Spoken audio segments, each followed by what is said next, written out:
when you hug your dog, you will someday most likely have to put your dog down, right? You will have to make the very painful but very responsible and loving decision that the best of this dog's life is over and that there's nothing but pain ahead. I've had to do it several times in my life.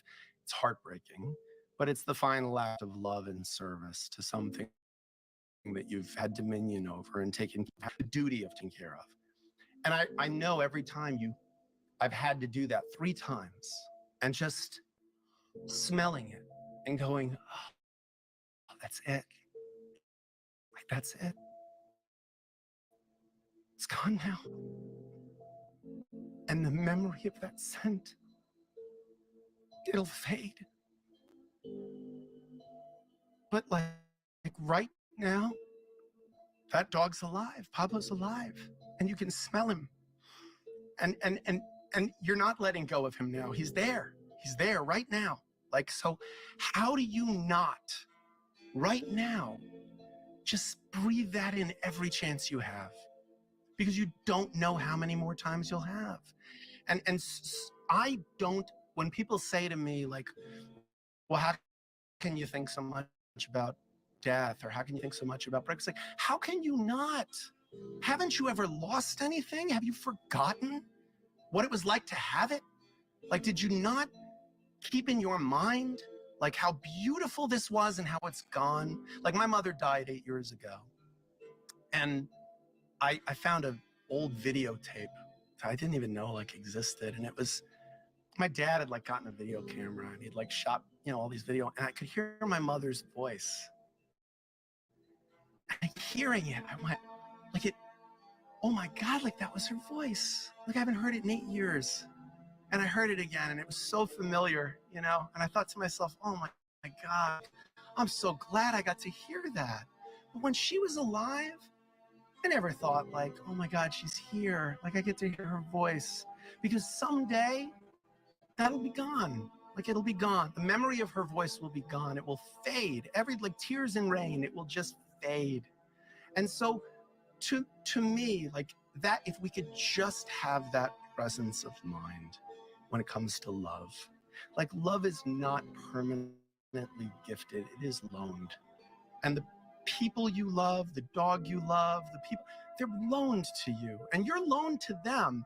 And if you could just remember every day to treat it like something that's impermanent and that you're losing all the time. Like, cause I'll tell you something, I think it's insane to love anything because of the pain that it's gonna cause. But oh my God, man, I love that pain because it means I got to feel it. I know when I got my dog Kaba, I only got Kaba because Buster died. If he hadn't died, then I never would have had room in my life to get another dog. So in some horrible way, I'm glad that he died. Like, but that's not how it works. How it works is that he died, Buster, and I went, I will never love again. I will never do this to myself again. I will never feel this pain again. It's the worst thing in the world. I will never expose myself to that. And then a friend called me up and said, hey man, we're doing an adoption event with this dog and I just need you to watch him for the night. He's a puppy, he's got mange, he's a little goofy thing, but like, I just need you to watch him for the night. And I was like, yeah, you know what? I don't have the kids this weekend. Like, I'll watch a dog for a night. And then you fell in love. Brings this stupid dog, this little stupid mange-ridden worms. And he walks into my apartment. He pees immediately on the floor, and I thought, oh, shit, I just got a dog. I just got a dog again. I'm doing this again. And that was 13 years ago. And man, I'm so glad. Like, I'm so glad. And he'll sit there, you know, with his little gray face now. And he'll sit there next to me and he'll look at me. He's just as crazy about me as I'm about him because he knows I saved him and I know he saved me. And he looks at me and I think to myself, oh, you're going to kill me. Like, you're going to kill me when I lose you. And it's going to happen sooner rather than later. I'm not going to have another 13 years. I'm lucky if I have another year. But man, like, I don't know. I'll do it. I'm so glad I did it. He saved you. Yeah. Yeah. Cause he he reminded me of a thing I forget, that we all forget, that I have an infinite capacity for love. No matter what I lose. Because we're just losing all of it all the time. But that's not a reason not to love. That's not a reason not to. It's so brave to love. And it's only brave because it's scary. Like, if you're not scared, it's not brave. It's only brave because it's terrifying. It's terrifying to know, like, this thing's gonna break my heart. And I'm gonna let it. I'm gonna let it break my heart, because the joy that it's gonna give me in the interim, like, I wouldn't trade that for anything in the world. And you know, right now, if you say to me, when Kaba passes away, will I ever do it again? I'm like, nope, absolutely not. Absolutely not. But you know what? I'm lying. Like, I'm lying. I'll love again. I know it. I know it. And I think it's the same thing with romantic love. Our hearts get broken. We you know, we fall apart. We break in relationship and we heal in relationship. And we recover from that breaking in relationship. And I think there's something really, really important there.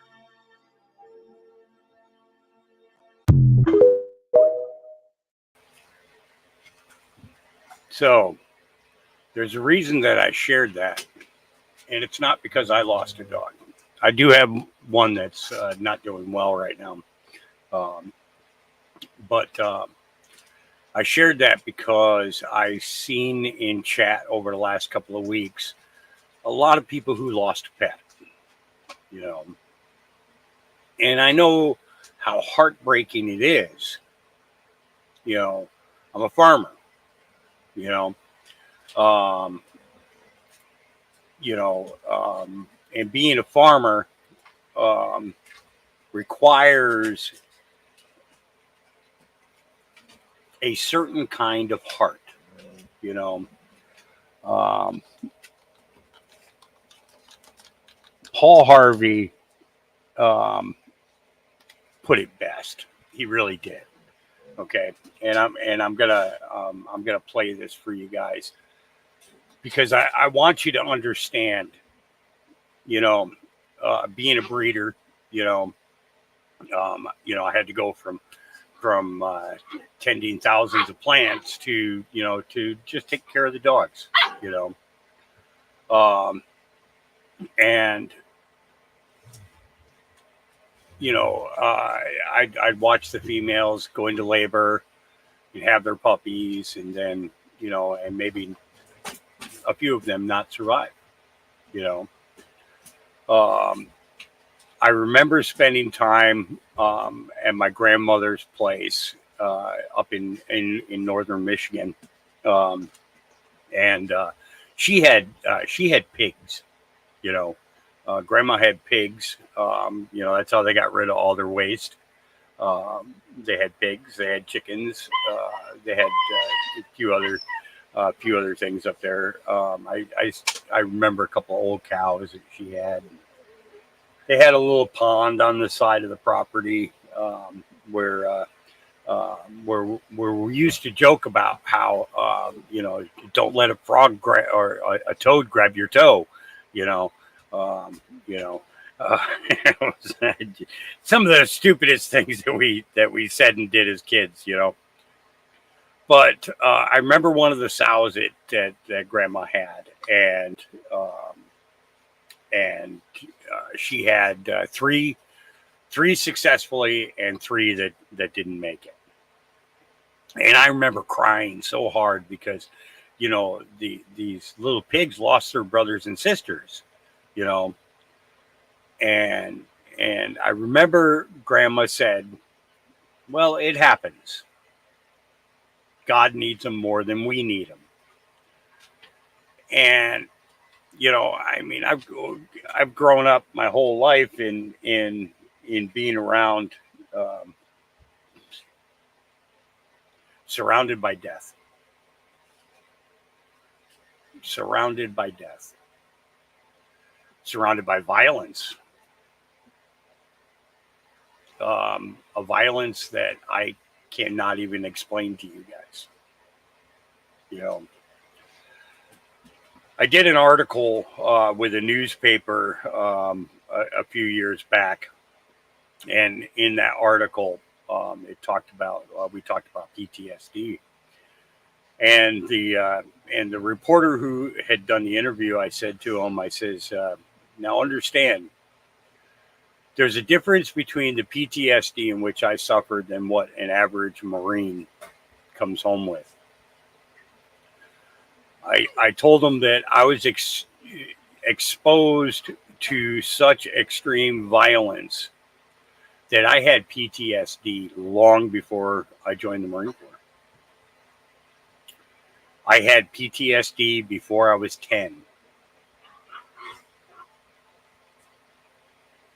All the other things that I was exposed to after that just built upon that PTSD.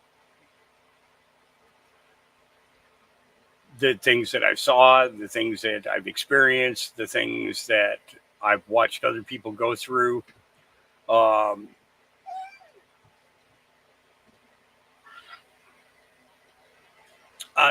use an example for you. This guy, Bobby. Bobby and I were on our way over the Gold Star Bridge in Connecticut. And we saw that there was a car on the side of the road, and that it was jacked up. One of the tires needed to be changed. And then rolling about 20 feet farther, we saw a girl's body. Now, this girl was still alive. I jumped out of the car, started to divert traffic. Bobby got the car parked so that the girl was protected. It was an big old Lincoln Continental. And there were a couple other people in the car with us that day. And we had another car that was behind us. So we were all heading to the same place. We were heading over to New London at the time, from the Groton side. We had just had dinner at I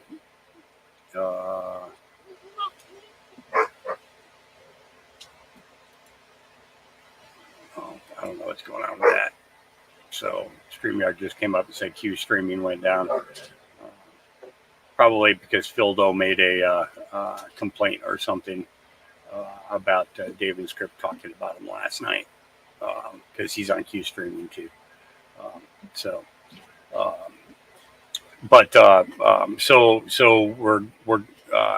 We had just had breakfast at IHOP, and and we found this situation.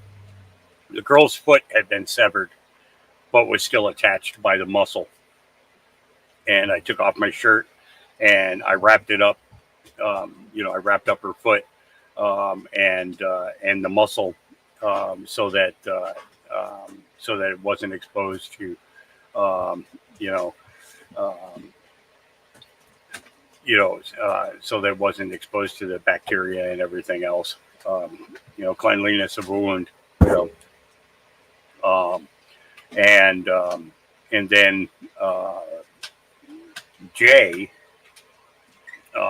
was standing out and directing traffic. Calvin Ferguson was there as well, and they were getting the traffic to go to the 3 far left lanes of the bridge.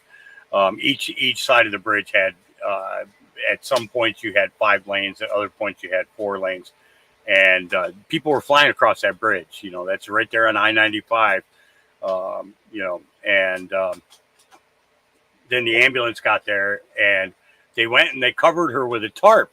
And I said, "She's not dead." She said, the guy said to me, "How do you know that?" I says, I know first aid.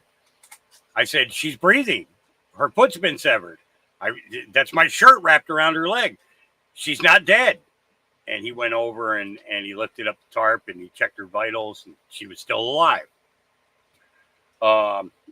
But he was writing her off for dead. Wasn't going to try and treat her wounds or nothing. Well, what it was she had been changing the tire because her sister was disabled and was unable to help. She got out and she's changing a tire on the driver's side. you know, and some drunk actually smashed into her and drove off. Good thing was that somebody did in fact follow that guy, and he ended up getting arrested for drunk driving, hit and run, and with the possibility of being charged with vehicular manslaughter, um, you know, while intoxicated. You know, they got her to the hospital. I never knew what her name was, but I called the hospital the next morning, and I said to the woman, I says, I stopped. You know, I told the story to her. I said, I know she was brought to Lawrence Memorial Hospital there in New London. I'm just calling to check on her condition. She said, "Are you family?" I says, "No, ma'am." I says, "I was the guy who wrapped up her leg and told the paramedics that she was still alive." She says, "Well, you're not family, so I can't give you any information." I said, "Is she still alive?" And she says, "Oh yes, she is in surgery." She says, "But don't tell anybody that I told you that." And I thought it was cool that that she was protecting the anonymity of the patient and everything else, but she understood my worry and my concern, and so she let me know. Well, it turned out the woman did well in surgery, and she ended up recovering. They didn't have to take the leg completely off or anything like that. They were able to repair it.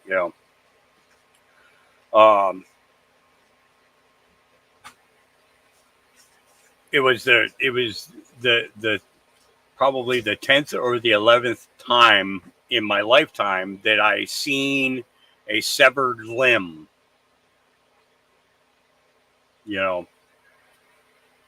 So I was able to act accordingly. Does that make sense to you guys? It's because of what I saw when I was young. I was able to deal with the situation as a young adult in a calm and clear-headed manner. I remember when we got back in the car after the ambulance took off and the tow truck had come. They asked us to keep the car where it was parked. There was a cop car that was a state trooper who had come up and was actually back about 25, maybe 30 yards before where my car was. He had his lights on and everything, but they asked us to go ahead and leave our car there until the scene was done and all the personnel was cleared, and we didn't have a problem with that. We waited for that, and then we went on to our destination, and lo, we had the conversation about what happened with probably 50 different people that night out of a 200 person gathering at Jay's house. A lot of people were coming in and hanging out for an hour or so and then leaving and everything. So there were a lot of people who were, in their own way saying prayers, for this woman. And, she was a young woman. She's only 22, 23 years old. Not much older than what I was at that time, but I don't think I could have handled that situation if I had not previously experienced the things that I saw. I wouldn't have been able to have a firm footing and not break down emotionally or even physically upon seeing, the damage that was done to this woman. And there was no franticness, because in most situations you're frantic in order to make sure that the person is okay, make sure the person is breathing, make sure the person, has water, or that their legs are elevated, or or their neck is supported, everything all the way down the line, all these different things, all these different scenarios. So I was able to deal with that. So I had been around animals that had passed, and I had been around people who had passed and or had severe damage done to them, whether I was present when the damage was done or if I saw the aftermath of it. I had people in my life tell me, you should have got into being an EMT, or you should have been a cop. Your father was a cop. I think you would have made a good cop, and and stuff like that. And no, I wouldn't have. Because my perspective and how I saw things even then was a lot different than what most people, main thought patterns were.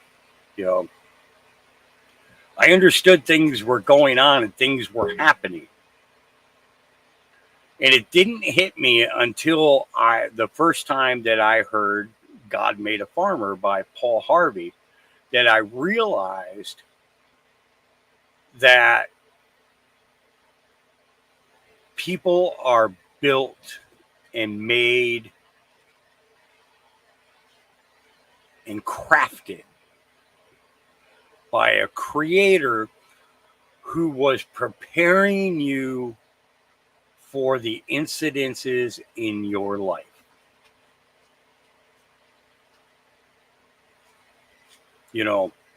That you were going to see things, feel things, be part of things that you don't understand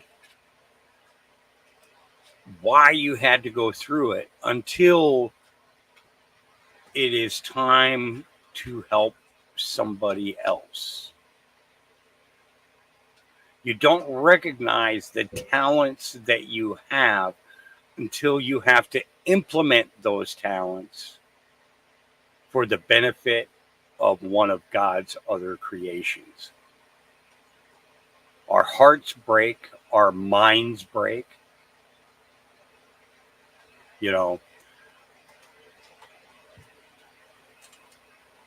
They're hiccups.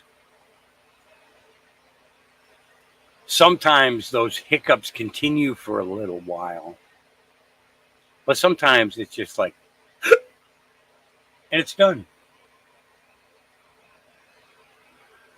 So for the things that we see going on today, it's that same type of thing. So I'm going to share this Paul Harvey with you guys. I've shared this before because of the fact that, during live streams, we showed the birth of some of the pups and stuff like that. And you guys saw that, periodically we would have one that wouldn't make it, and people would be really upset until I explained to them, well, let's take a listen to Paul Harvey explains it the best.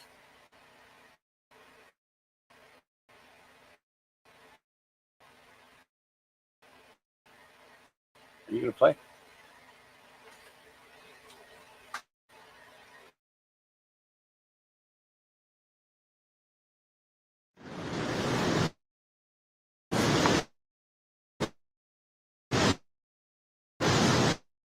And on the 8th day,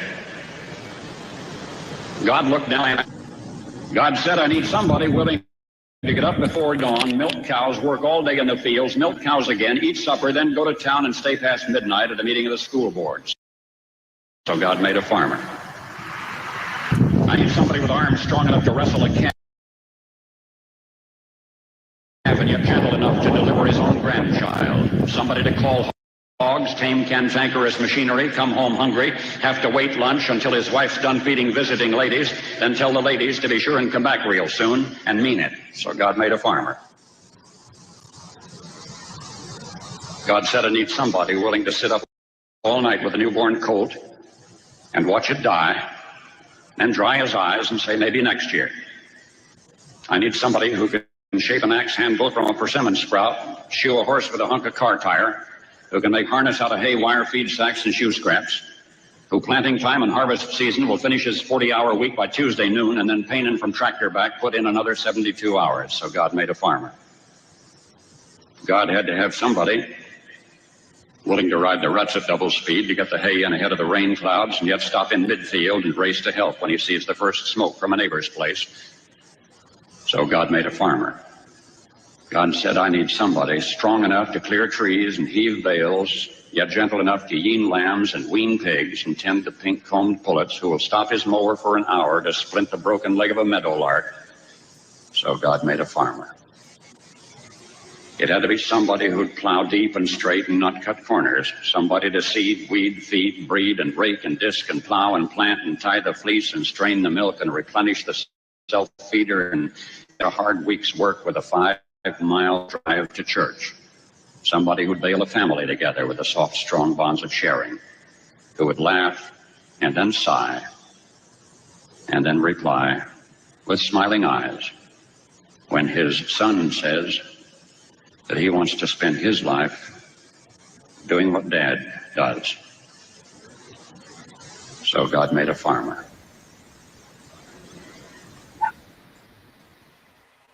It's understanding that things, beings, people, creations of God are placed in our lives to teach us all kinds of things. Dogs, cats, they were never meant to be kept in a house till cities came along and rules came along. You know, and these creatures, creations, people are put into our lives for a period of time for us to experience love and to give love. Sometimes that person is only there for a season. Sometimes. Other times they're placed there for years. But even then, sometimes they go. And then there are those people, those friends. And when I say the word friend, I mean friend. That you've known an entire lifetime. That every time you're in the same room together, you are right back to where you were when you were teenagers talking. You know, and we learn. We learn a lot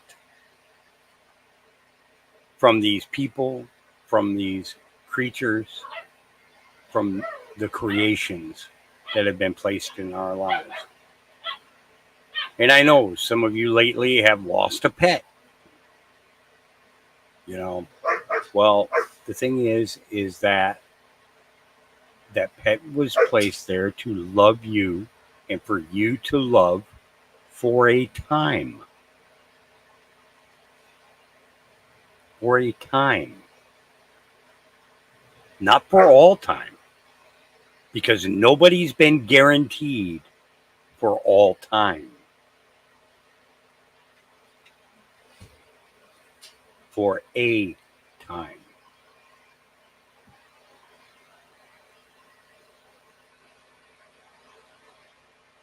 And I give it to the Creator.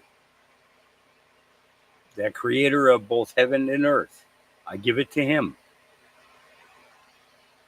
And I have to thank Him for the obscure ways in which He brings these things into my life.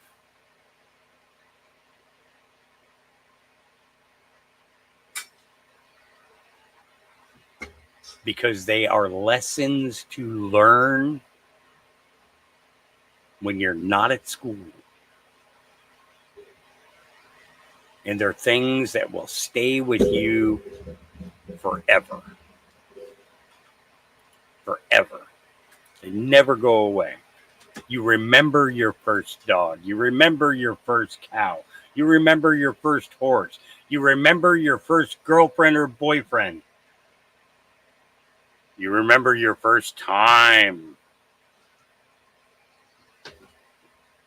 All these things, these firsts. And the thing is with a pet, it's a different kind of love. And every love from every pet is in fact different.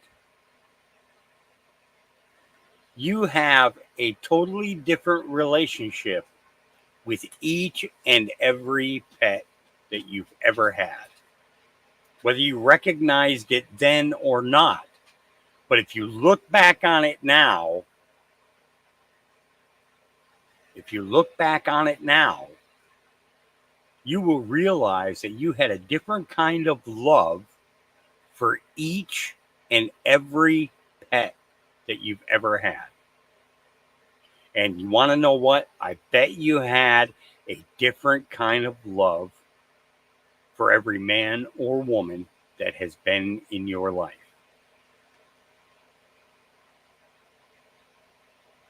We don't love the exact same with every single person or creation that has come into our lives. The only love that stays consistent and never changes, can only strengthen, is our love for our Creator. That's the only love that stays the same or gets stronger. The more we dig into His Word, the more we learn, the more we begin to understand why things had to be this way or that way.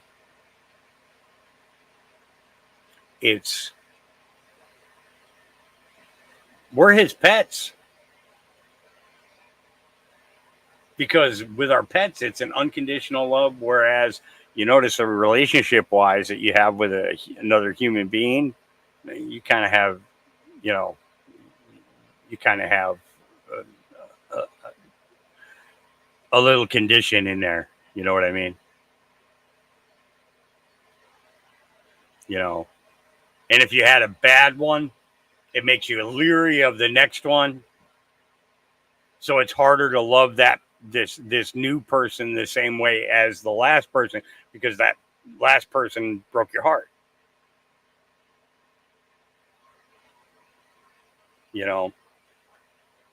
And you're not given the fairness of love to that individual that you're with now because of the things that have happened in the past. Didn't have anything to do with that person, whether it was a man or a woman. Okay, it doesn't matter if that they weren't around, that they weren't they weren't involved in that and didn't know anything about it. But your guards come up. You build these walls, and these walls have to be tempered down. And the only way that you can do that is with unconditional love. Generally, a person only finds true unconditional love one time in their life. One time in their life.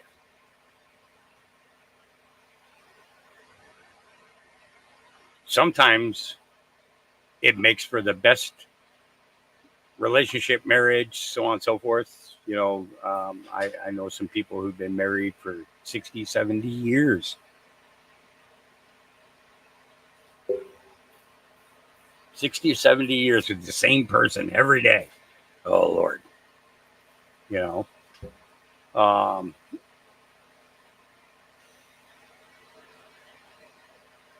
I dream of that love.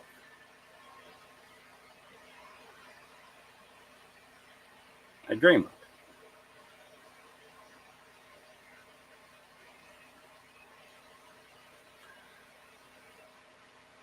But I digress. So, to those of you who lost pets, the beginning of this show was for you. Those of you who lost loved ones in this period of time, the beginning of this show was for you. Just know that you are not alone in your thoughts. You're not alone in a feeling of abandonment or loneliness that comes with that. You're not alone in that. You're not. But you're with a group of people who love each other and lift each other up and help each other through hard times. Utilize it. Share your stories with each other. Have those conversations. Share your pain so that your pain can convert from pain to grief, and then through grief can find joy again.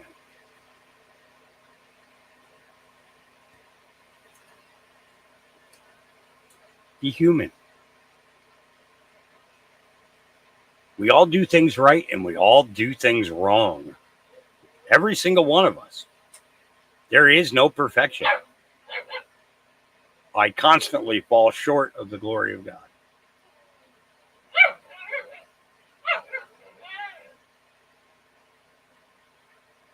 But my love will never waver. Will never waver. I may fall short, but my love will never waver. And to me, that's that's where we kind of need to be. An unwavering love for our Creator, and then moving forward in our lives, and and just do it. Just do it. Okay, so this is where I want to start off here. All right. Let's go ahead and get this started for the day. Good morning, good afternoon, good evening, depending on where you are worldwide. Thanks for joining me. Dave had a hell of a podcast last night. Him and Script Keeper got together, and Dave did interview / co-host with Script Keeper, and I thought it was Dave did a great job of that. Always a pleasure to have great minds come together and talk about different topics. So if you missed it, definitely worth a watch. It is up on the YouTube side and stuff. And he didn't get the channel taken down, so we're good to go. We're here.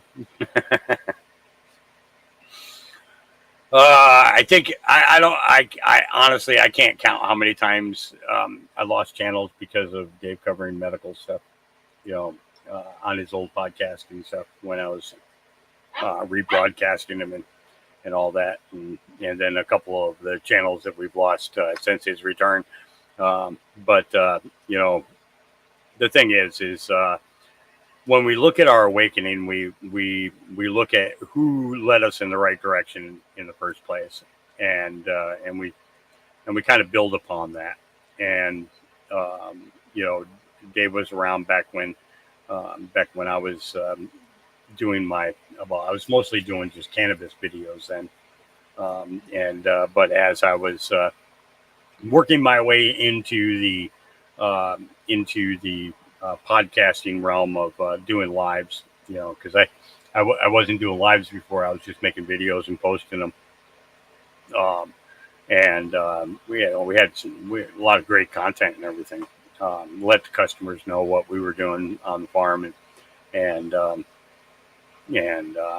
well it was going. And then it also let the patients know, showed them their plants, every time we shot a video out there. So it always worked out good. All right. Guys, I don't know what the final straw was. I love this guy's voice. I would love to have this voice. There we go. Oop, what am I doing? Clicked the wrong one. Oh, they finally pissed off Generation X. Guys, I don't know what the final straw was. I'm not 100% sure what the final straw was, but it's happened. They finally pissed off Generation X, and America should be afraid. You guys really don't understand what you did.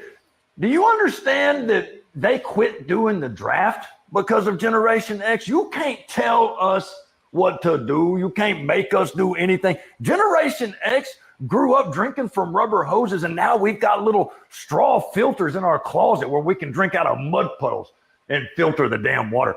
I mean, Generation X danced in mosh pits, and we came home from parties with broken noses and orbital sockets, and it was fun. We called it fun. They made it illegal. The way that we used to party, they made illegal, and y'all went and pissed off Generation X. Hey, good luck, all of you politicians. The boomers have been keeping y'all in power for years and years. You have pissed off Generation X. They're not going to vote for you anymore. They're literally gathering supplies and shit. It's all over the internet. I'm getting freaked out. You pissed off Generation X. They can live without internet or power. They don't care. They're not worried if you shut down every satellite. Generation X can read maps. they know how to read books.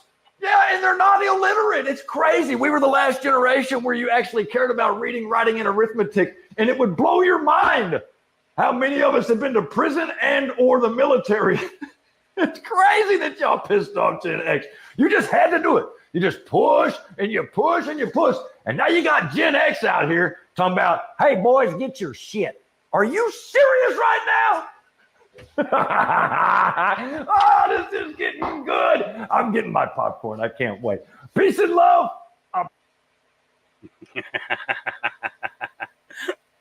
I think it's great. Because he's right. I grew up, Gen X. Yep. And you definitely have government. You have exceeded our expectations of stupidity. Yes, you have. And yeah. Let's see. President Trump's campaign manager says Harry J. Sisson will be getting a visit from the Secret Service over his tweet today calling for the assassination of President Trump. Well, let's see if we can actually find. So here's Harry Sisson, this paid,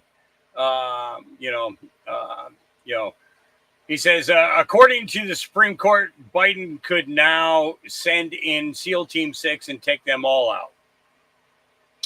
He could send in the military to take out Trump. He has immunity for official acts now. Yeah.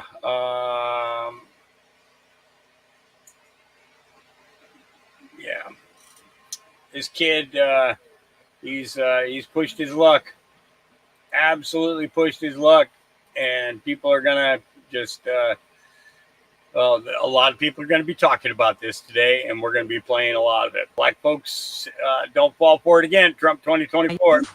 No, Taraji. Now, you know I wouldn't do that, especially not to a fellow bison. The real, ain't you? You know.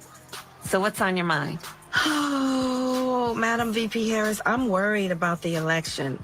Women's reproductive rights are on the line. Our Supreme Court is on the line. Our basic freedoms are being tested, Madam VP. I know you've been traveling across the country. What are you hearing? Yeah, girl, I'm out here in these streets. And let me tell you, you're right, Taraji. There is so much at stake in this moment. The majority of us believe in freedom and equality. But these extremists, as they say, they're not like us. They not. There's a full-on attack on our fundamental freedoms. The freedom to vote. Yep. The freedom to love who you love. The freedom to be safe from gun violence. The freedom for a woman to make decisions about her own body, not having her government tell her what to do. Oh, hey, Kamala. Mrs. Always hiding until election season. Oh, you out here in these streets, huh? What streets are you talking about? Because where you need to be is at the border, closing that shit. But instead, here you are pandering to the black folks at the BET Awards. Even Taraji couldn't pull this role off. It's giving desperate. It's giving, I think black people are stupid. Black folk, don't fall for this again. Trump 2024. Smart girl. So yesterday's video, the part that I had to trim out was that woman that was just in that video with Kamala whining and crying there at the BET event. Yeah, she doesn't like people talking about her at all. Not one bit. But this woman supported Jesse Smollett when he pulled his MAGA hoax and put that noose around his own neck. Yeah. You know, yeah. Crazy, huh? Yeah. All right. Strange coincidences. Now that we actually have some residents of Wyoming and plenty of skeptics in the comments, let's dig in a little deeper, shall we? For entertainment purposes, of course, because I know absolutely nothing and I'm just making this stuff up. Now, if you're just joining us, we're talking about the wild things that have been happening in Wyoming, like the huge landslide that took this roadway out. Here's a look at a critical highway linking Idaho and Wyoming that collapsed just a few days ago. Officials are calling this a catastrophic landslide. The Wyoming governor has issued a state of emergency and says Teton Pass will be closed indefinitely. The state's Department of Transportation officials say they first saw that crack on the road Thursday. The road was patched but then closed after that. We also saw the giant cracks in the ground that keep happening in Wyoming. Of Wyoming, a massive crack in the ground on the southern end of the Bighorn Mountains. We asked USA Today reporter Trevor Hughes to take a closer look for it. Now, in my first video, I told you about the massive discovery of the Big L they found in Wyoming in 2013. And that's where most people came in and said I'm wrong. The cracks in the ground, the landslides were snow or water or natural occurring things, right? Well, maybe you're right. So let's make a comparison video. I mean, if there was nothing fishy going on, then it would be obvious to see, right? Well, just like Wyoming, Mexico had its own discovery of a massive amount of the Big L. So let's just compare the two and see if there's any similarities. And just to make sure I got your attention. Ocio, northwest Mexico, reveals shocking footage of a crack in the earth that seems to have appeared overnight. The earth has literally ripped itself apart. 16 feet wide and 25 feet deep. The gaping chasm has devastated everything in its path, including farmland and the link road to Highway 26. You know, it's funny. I made a video about a certain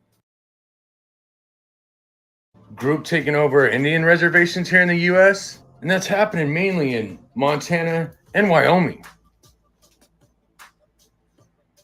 Weird how that same group is pretty much taking over everything in Mexico. Now here's something you won't hear about on the news. Missing locals of Wyoming. Weird that they're having the same problem in Mexico. Now, Wyoming has been labeled as one of the states that's been hit the hardest with the drug epidemic. In Mexico, it's seeing the same thing happen.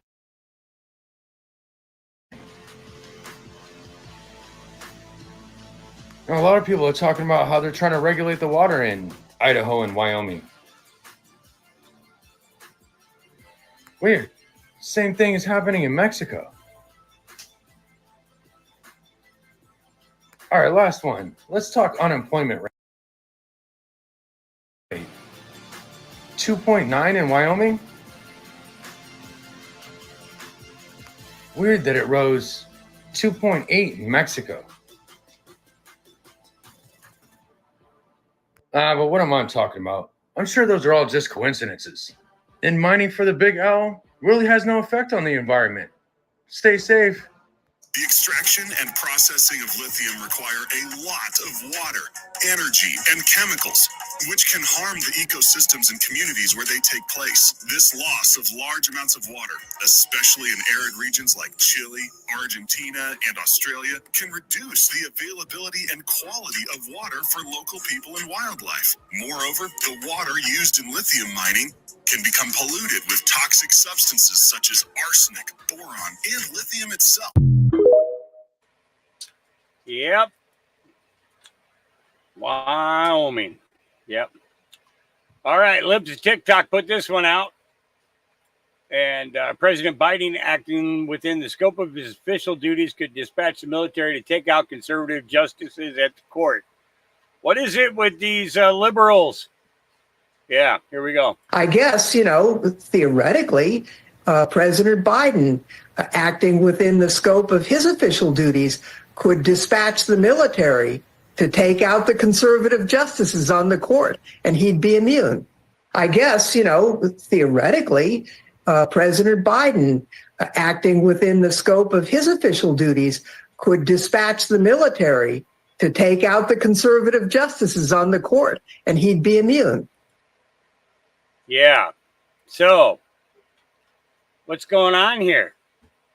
Seems to be quite a few people talking about taking people out, about having people killed.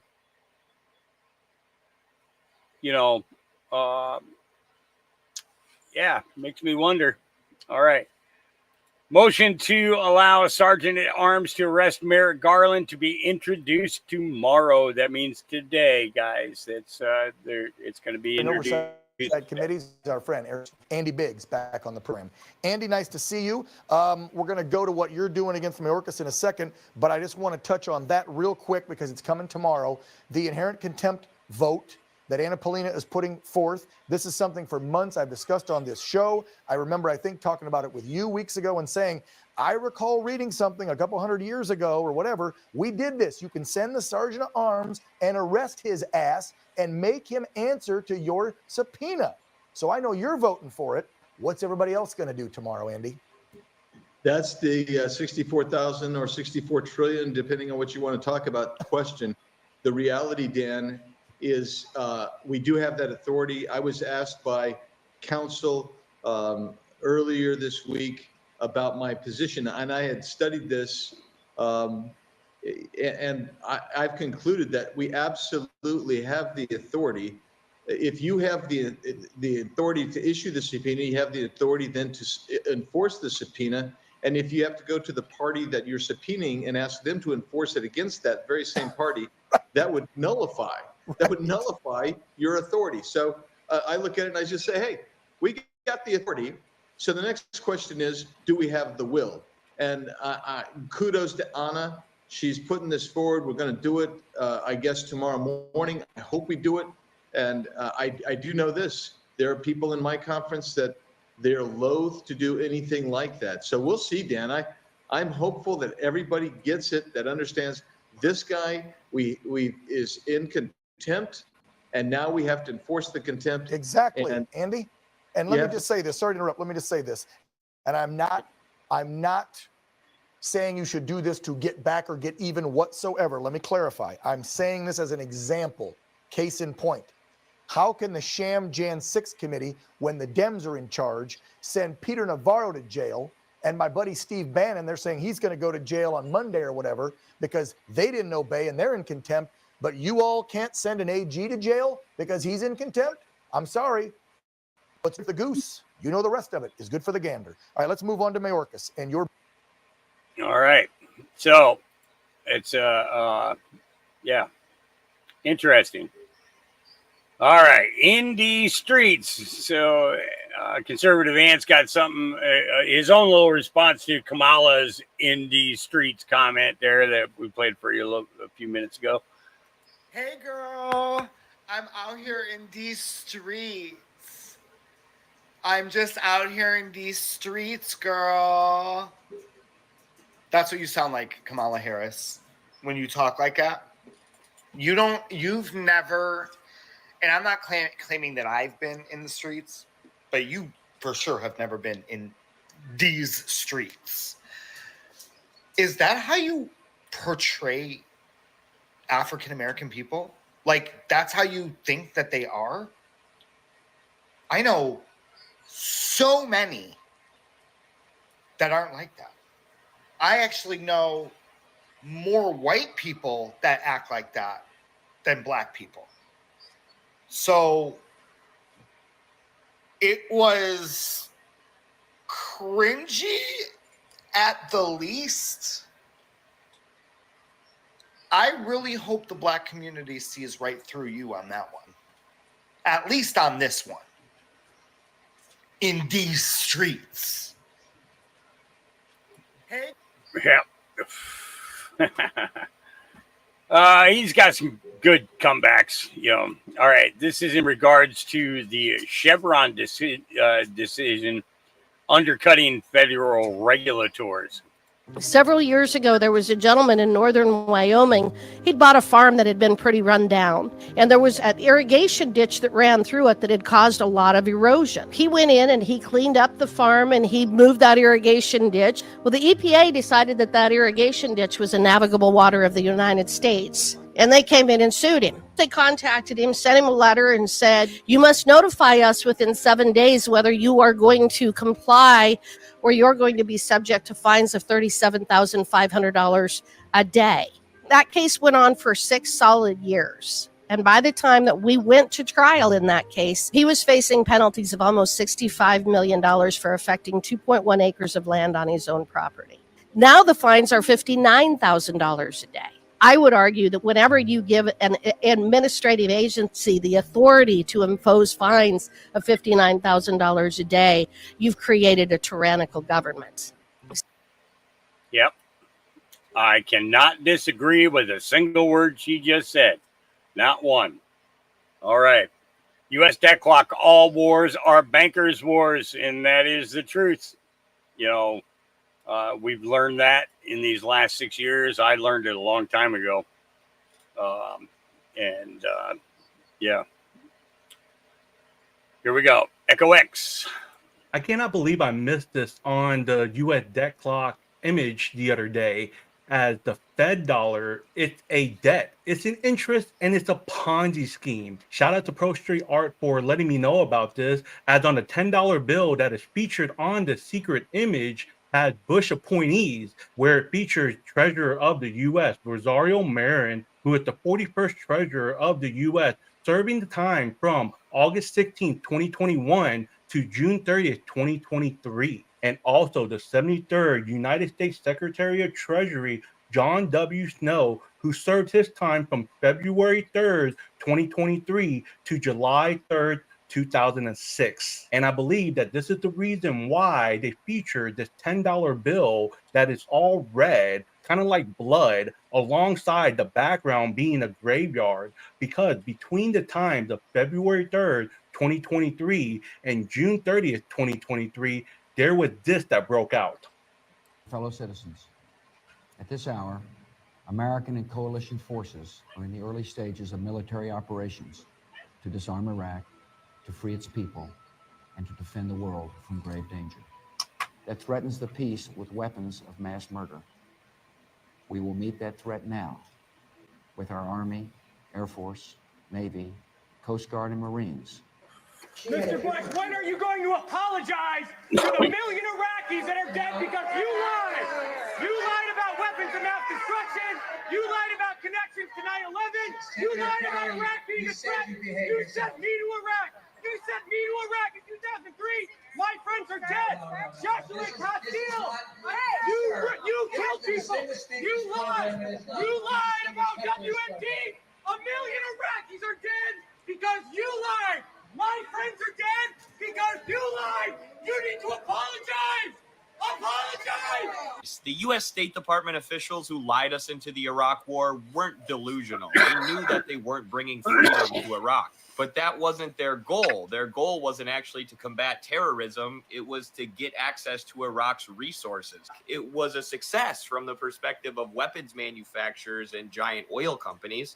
The U.S. promised to bring freedom to Iraq and combat terrorism, but all they did was unleash more terrorism, leading to the creation of groups like ISIS. The decision of one man to launch a wholly unjustified and brutal invasion of Iraq. Of Ukraine. Iraq. Anyway. Obviously, the war in Iraq is a big, fat mistake. The war in Iraq, we spent $2 trillion, thousands of lives. We don't even have it. Iran is taking over Iraq with the second largest oil reserves in the world. Obviously, it was a mistake. So George Bush made a mistake. We can make mistakes, but that one was a beauty. We should have never been in Iraq. We have destabilized the Middle East. They lied. They said there were weapons of mass destruction. There were none, and they knew there were none. There were no weapons of mass destruction. All right. And we have to give credit where credit is due, where Julian Assange, who was the WikiLeaks founder that blew the whistle on the whole entire Iraq war.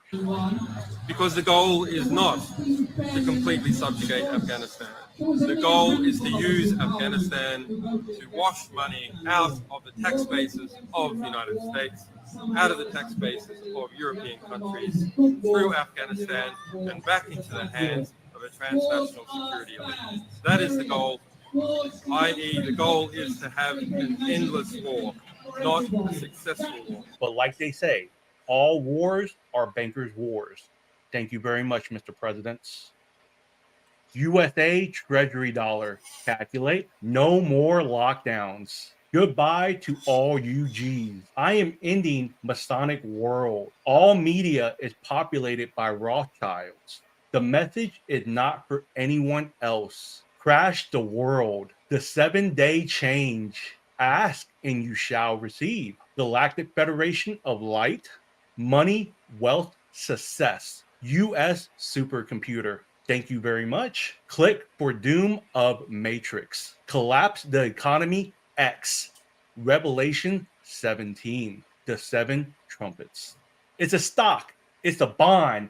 It's a bankless savings account. All in one. Fed dollar. It's a debt. It's an interest. It's the Ponzi scheme. All in one. Calculate. All of those planning the depopulation of humanity will be incinerated to dust in Jesus' name. The path leading to it immediately became divided, which was like free will. Father wants us to show love to everyone. Paying for protection will not protect you for your unholy deeds. The class action lawsuit by President Trump and the people of the United States of America is coming. The fake pandemic was Rothschild designed to incite violence, protests in America for martial law. Stay calm, don't protest. Hate to break it to y'all, but all the news is fake. When your government is a scripted stage, then all news about it is fake. Do I really want to spend my time with people from my past who never once considered hearing my side of any story?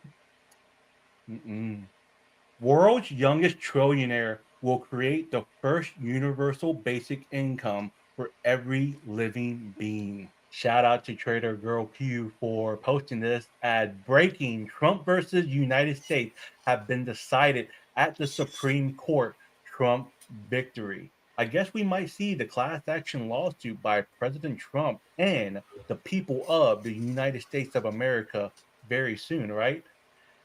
This is why it's so important to know what you hold. Let's go.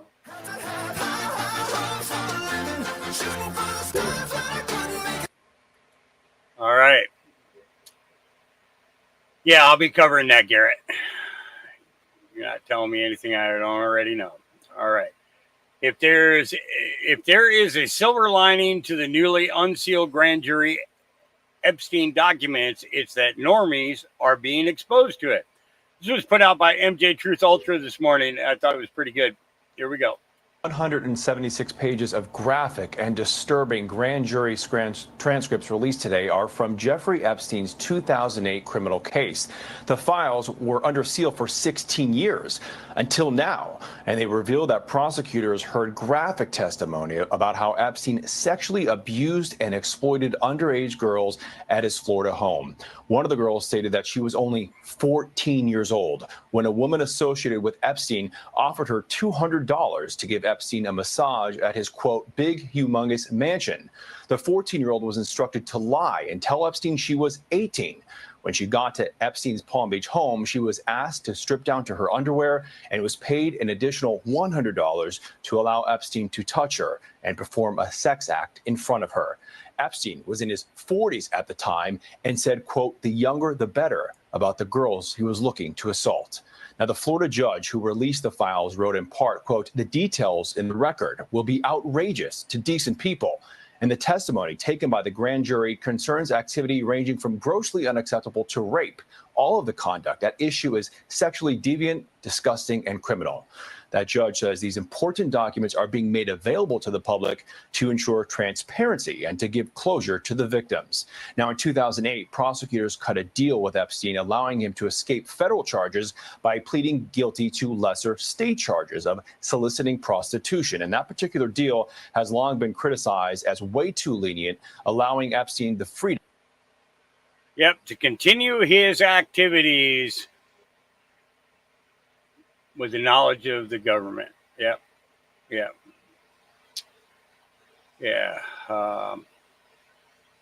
Yeah, something else, huh? So, I don't want to cover this one. I think I covered this one yesterday. Let's see. Spineless Republicans fail again. Representative Luna softens approach. Proposes mere $10K daily fine for Garland instead of immediate arrest. That could be interesting. But the thing is who's the DOJ going to pay him with? They're going to pay him with our money. They're going to pay those fines with our money, not his. You know. All right. Wall Street Babe says some of the worst corruption you'll ever see. Top Anthony Fauci aide is confronted with emails between him and Anthony Fauci containing evidence of bribery, kickbacks, and so much money that it needed to be shared. You wrote to him and you asked, do I get a kickback? Too much fooking, F-O-O-K-I-N-G, money. Do you deserve it all? ? Let's discuss. Would you like to explain? That's typical black humor between people like Peter and me and other folks who show up in these emails. And he responded saying, thanks for the kind words. And of course, there's a kickback. You wrote to him and you asked, do I get a kickback? Yep. How much money did they all get through 2020 all the way till now? Yeah. Kind of leads to great curiosities. You guys remember when that attorney, I showed you guys a video a couple of weeks ago about an attorney who found out that the judge was meeting secretly with the prosecutors and witnesses and not letting the defense know about it. And the lawyer ended up getting held on contempt. The judge locked him up for it, for exposing it, because he wouldn't tell him how he found out about it. You remember that video? Well, this is a continuation of that. This is the Fannie Willis Visa's young thug judge realized he's been checkmated. He finally follows the law and transfers the motions to recuse to another judge as required by law. He saw the handwriting on the wall, probably after colleagues weighed in. As in transitioning to the last matter the court wanted to put on record, upon further review, this court will in fact enter an order sending Mr. Adams and Steele's, Mr. Weinstein, and Mr. Banks' motion to recuse to another judge pursuant to Uniform Superior Court Rules 25.1 through 25.7 in the method and manner prescribed by our local rules. So this written order is entered, I will enter the order transferring it. And until such time as those two things are decided, then we'll be in recess until that time. And we will just inform our jurors that they're until they're not supposed to come back on Monday until Monday anyway. So I will have Deputy Ingram and Ms. Umana indicate to them that they are still on recess and we're continuing to work. So this judge outright broke the law and got caught and attempted to silence the person who caught them.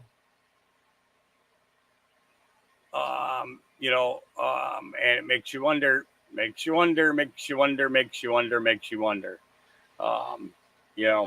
So I thought that was that I wanted to share that with you guys. It's nice to see some comeuppance coming back around. All right, listen to this. Stay away from people who act like a victim in a problem that they created.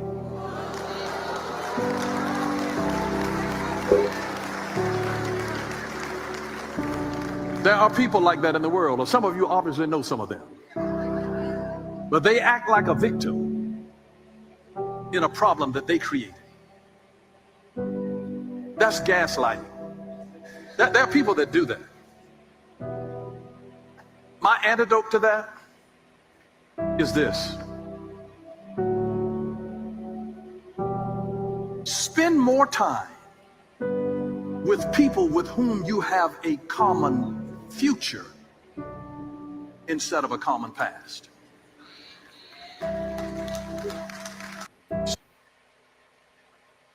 A common future instead of a common past. Yeah. Wise words. Johnny says, best guess, the Library of Alexandria was moved to the basements of the Vatican. Everything you have been told is a lie. What if I told you there was a library that not only housed the true origins of humanity, but also the universe's alternative technologies? Accounts report that even texts from Atlanteans were stored here.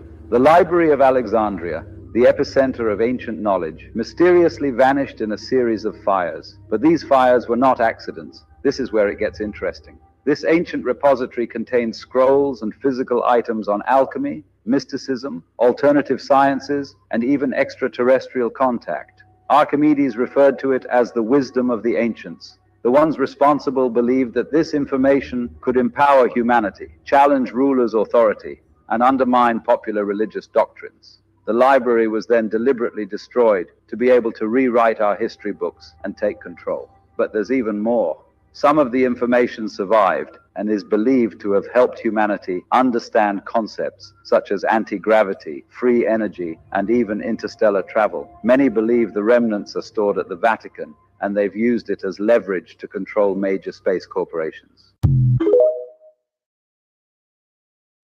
Yeah. Space corporations and the Vatican. Yeah. This was how I was going to start off the podcast, but I found that other message to be a little bit more palatable. You know that coffee spelled backwards is e-fuck? And until I drink my coffee, I don't give e-fuck about anything that comes out my mouth. That's how I was going to start the podcast. That's how I was going to do it. But I talked with Auntie Wells and I changed my mind. I'm like, okay. All right. Here's a good one for you. U.S. Marshals find 41 missing kids in a 5-week New York City operation. Dozens of missing kids were found and 3 people busted, including a sex offender, in a 5-week-long citywide joint operation conducted by U.S. Marshal Service, NYPD, and Homeland Security Investigations. Officials tracked down 41 critically missing children, including those coerced by adults into criminal activity or sex trafficking. The name of the operation was Operation We Will Find You 2. The joint operation took more than a month. All 41 children are now safe. Good work, gentlemen. Good work. And we have more coming up on some trafficking people getting busted. I thought this was cute. While other influencers threaten violence and assassination, right-wing influencers are banned on multiple platforms for literally nothing. And he's right. Hello. Trust me. I know I don't have to tell you guys how biased these platforms are. This one, Instagram, Meta in general. I don't have to tell you because you already know. You already know that they're biased. But here's what it like clicked for me. Because I had posted a video on this platform and on Instagram just when I was at the airport of a woman technically assaulting me, tapping on my hat, confronted her when she started pointing at me at the airport. I was taken down for bullying. And yet, there are content creators on multiple platforms literally calling for the unaliving of our former president. Single parents, I give you guys a lot of props because I've been on uncle duty for 2 days. They find you no matter where you go. So if you don't see the bias, you're not awake. And it's time for y'all to wake up.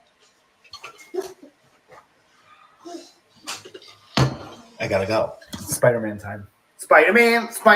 Bop, bop, bop, bop, bop, bop. Does whatever a spider can. Oh, got to teach him the lyrics for that one. That kid was having a blast too, you know. And it is. See, I don't mind when other people come around with their kids because I know their kids are going home. You know what I mean? It's like if you're a grandparent, the advantage that you have today in comparison to being a parent is you get to send them home. You get to send them home, you know? All right. Real Robert's been posting a whole lot in regards to election interference, everything in Mesa County, Colorado, and covered a lot of stuff with Maricopa and with Pennsylvania and stuff like that. I've been trying to stay away from the election things because of the fact that, the only other topic that they're really booting anybody off of the YouTube side of this podcast is either talking about, anything to do medically that goes against what the WHO, pays YouTube to stop us from saying, because they get paid to do that. You wouldn't do that freely. You wouldn't do that unless you were getting some kind of a kickback. You definitely would not take away podcasters who are actually, well, if you think about it, every person who logs into your site and everything else, you're getting paid for that. Every person who goes and watches anybody's podcast, doesn't matter whether it's a Republican, a Democrat, conservative or liberal, whatever. Okay. YouTube makes money from that. So that brings me to the question of exactly how much does YouTube get paid to do the censoring that YouTube does, knowing that they lose revenue by the person not podcasting on their platform anymore.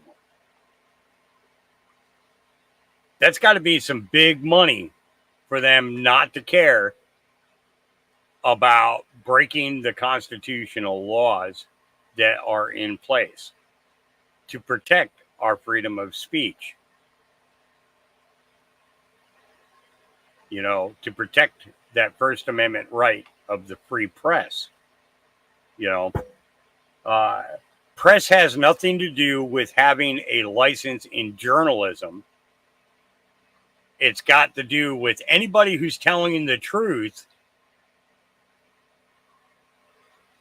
coming forward with a story. So my question to YouTube is, how much are you getting paid by the WHO to continue censoring anybody talking about medical. In 2020 through today. How much? I want to know. Because I'd like to know if the class action lawsuit that's going to end up coming at you for the violation of the First Amendment rights of many, many thousands of Americans, okay, that class action lawsuit is going to take everything away from you. So I really hope that the money that you're getting from the WHO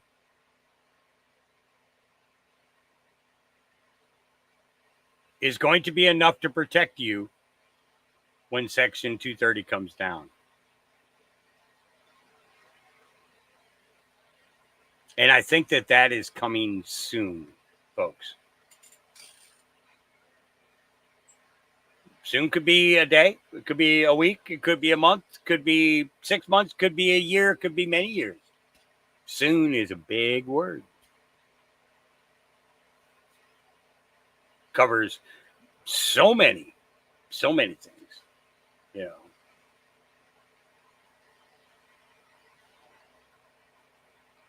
Soon. Yeah. So anyways, Real Robert says, IT expert, after gaining access to the forensic image of Dominion rigging management system in Mesa County, Colorado, demonstrates how your government was overthrown in November of 2020. Totals being awarded to Biden and Jorgensen's totals being awarded to Trump. After gaining access to a forensic image of the Dominion election management system in Mesa County, Colorado, IT experts demonstrate how easy it is to switch tens of thousands of votes from Trump to Biden in seconds by simply changing the index number next to each candidate's name. This is a backdoor utility called SQL Server Management Studio that is actually installed on the image of the voting system. So is it certified?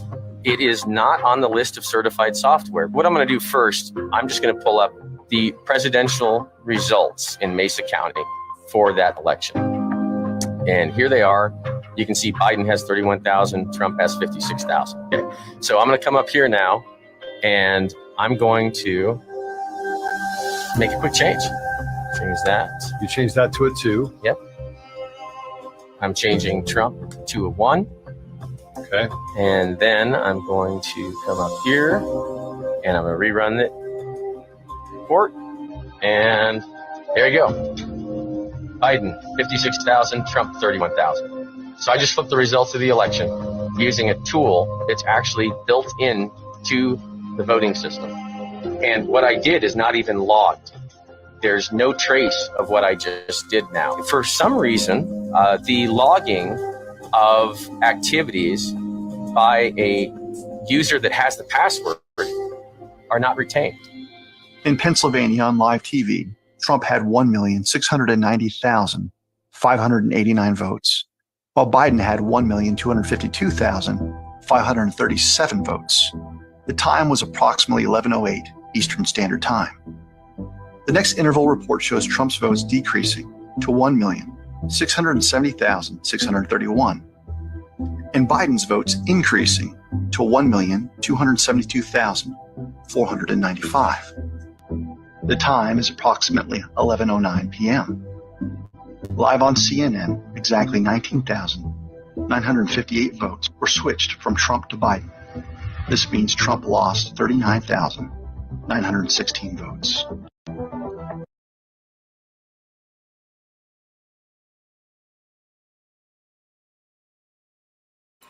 Interesting.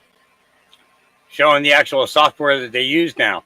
You know, this is good because it gives us more and more information and allows us to, you know, have a greater perception as to what's going on with, they're not fair and secure. They're not free, fair, and secure.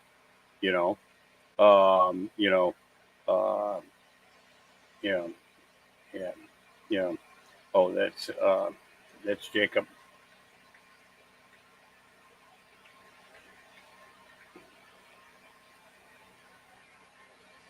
Yeah, so I have a dog with a limp. You saw seen on camera at the beginning there. It's Jacob. Jacob was playing with a probably, I would say, maybe 3-month-old elk this morning in the field, and he sprained his paw. So but he's good to go. He's nothing broken. He just sprained it. He probably, because the ground here is really rocky. This is not ideal for dogs. In the upper field, I've got quite a bit of grass up there, but it's also covered with blackberry bushes too. So I'm trying to get all that stuff cleared out so that they'll have a bigger running area. That's more than 2 acres, of running space. They got to run. They run to the far fence and then they run back. They run to the far fence, run back, and that's kind of a small area. So I want to get another couple of acres of that cleared, and get the blackberries out of there, so that we can add to that and give them more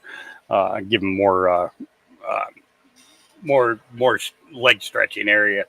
All right. Storm has arrived. This is awesome. Now they're panicking about potential military tribunals, the likes of Liz Cheney and Mitch McConnell. Here we go. Can you explain how if Donald Trump even slightly pushes the envelope on this, which we know he will totally push the envelope, what this could look like in terms of, there are not going to be people around him who say, listen, I don't have immunity, I can't do that. That's not going to be the reality.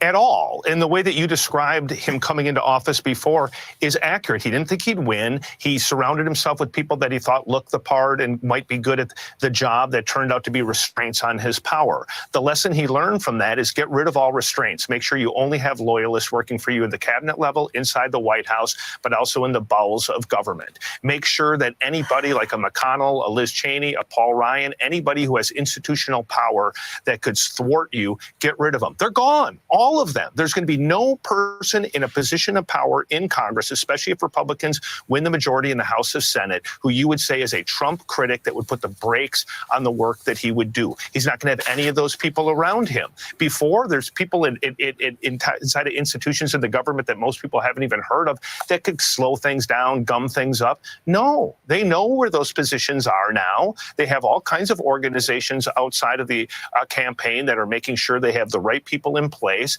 Not only that, they're making sure that they have the legal argument for when they take these moves, that they could take it to the court and win. The courts have shown a proclivity towards siding with a lot of the stuff that Trump has wanted to do. So there won't be restraint. So what can he do with it? Even the things I just outlined there, he's going to think about using the military in a way he hasn't in the past. The Justice Department, throughout history, it's not necessarily written into the Constitution that there has to be this huge level of independence, but through tradition and through operation, it has been an independent agency. He's been very clear. There's not going to be an independent agency. He's going to have a loyalist as Attorney General. The Attorney General is going to get rid of anybody in the Justice Department that they see as a threat to his power. They're going to get rid of the cases that he has. He's going to start cases probably against the Biden family. He's been very clear in his own words. He's going to use that to go after his own critics. Yesterday on Truth Social, he's liking and following these social media posts that talk about creating military tribunals for Liz Cheney, for Mitch McConnell. Might be hyperbole, might not, but certainly shows you the direction that he wants to go. And again, there's nothing that I've said in this segment that he has not said or that his people haven't said. Well, there should be tribunals. And I think it should be for pretty much almost every single politician and politician influencer and lobbyist in. Can you explain how if Donald Trump and I also believe that news anchors should be gone after as well for the propaganda, and you those of you who are running your mouths trying to create a narrative of fear that the president is going to do that. Well, this is what I'm going to say is The military has to come in before Trump comes in.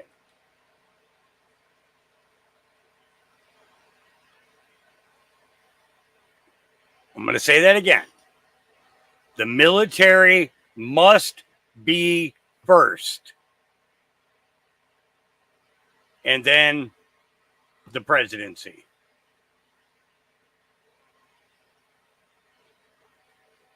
Why do I say that?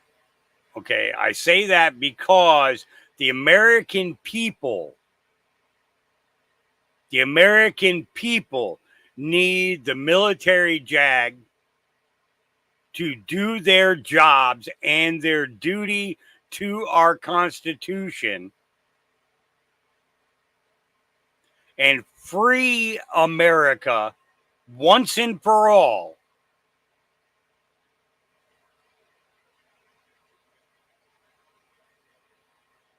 It should not be Donald Trump going after these people. It should be our military going after these people.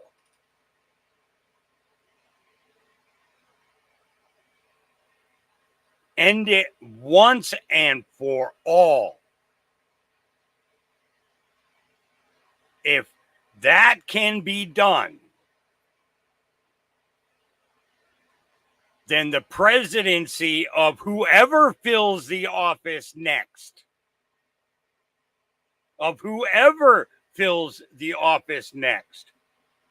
can work towards rebuilding America to the constitutional republic that it was created to be.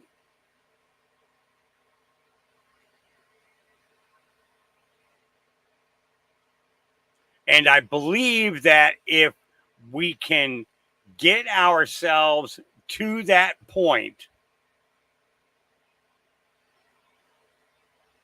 then we could, in fact, be able to expand our personal scope of compassion, care, and prosperity.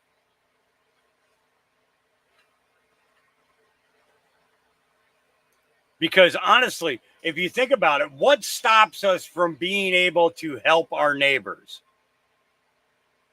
Well, the situation that we're in, the inability to afford anything. Now, I've taken it upon myself. I have a homeless couple that live here. Okay. A disabled veteran. He was a Navy corpsman that worked with the Marines. And his girlfriend. Okay. I couldn't do anything for them financially. They were living in their vehicle on the streets of Salem, Oregon. Okay, imagine being homeless and then having the riots going on all around your vehicle almost every day, or at least every weekend. Okay, it's enough to drive somebody crazy, you know. So they've been here for months. They've actually been here for almost a year. They came at the end of the summer of last year. Okay. I don't really talk about it because, you know, that's kind of their personal business, but I'm not saying their names or anything like that, you know. But they've been here for about a year. They've been out more often than in over the last 3 or 4 months. The girlfriend picked up a job on the coast. So they're up at the coast 4 days, 5 days a week. And then they come up here, you know, for the days that she's not working. They do some DoorDash and make some extra money, you know. You know, they live in the vehicles that they brought. They got a bus up there, so a mini bus. So they live in the mini bus when they're here. You know, but you know, it's that's what I was able to do for them. no expense out of my pocket, no expense out of the farm in order to house them. You know, they just needed a space. They needed a space that was safe, where they could rest, you know, where they could recover, and you know, and given the opportunity to be able to have time to find work, you know, things like that, you know. And she works in the medical field too, so you know, she, you know, so you know, but the thing is apartments are so expensive. Getting started is ridiculous. You know, you've got to have like $5,000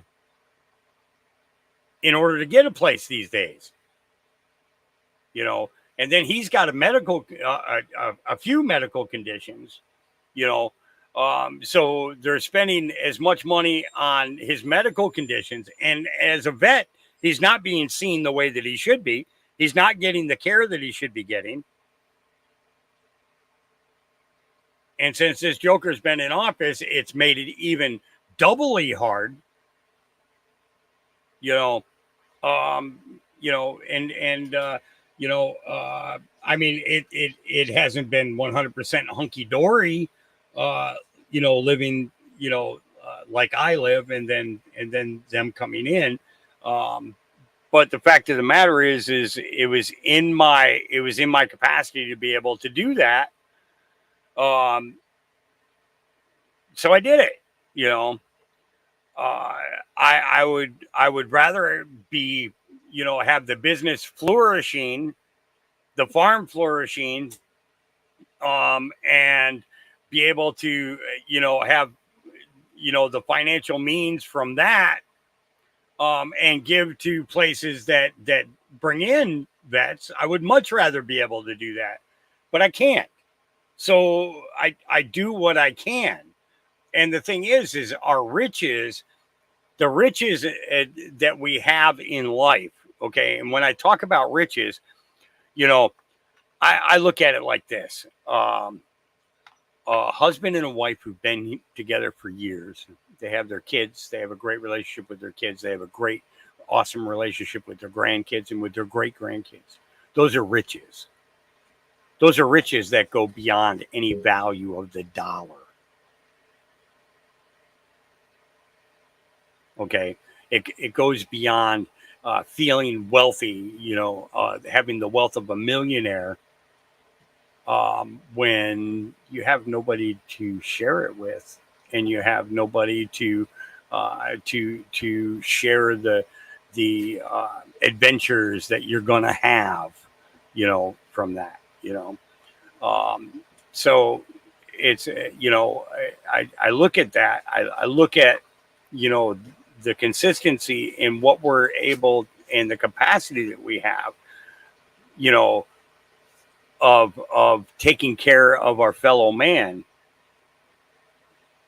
But if the economy was where it was in 2017, 2018, 2019, you know, if our economy was there, it would be much easier and more affordable to be able to do more. Now, I didn't tell you guys this for you to give me a pat on the back because I housed somebody. Okay. I told you this so that you understand that we can help in ways, and it doesn't always have to be through the financial end of it. It's just a matter sometimes of giving somebody a chance, giving a hand up instead of a hand out. Okay. So a hand up is teaching a man to fish. A hand out is giving the man a fish so that he can eat that day. Because if you teach a man to fish, he'll eat every day.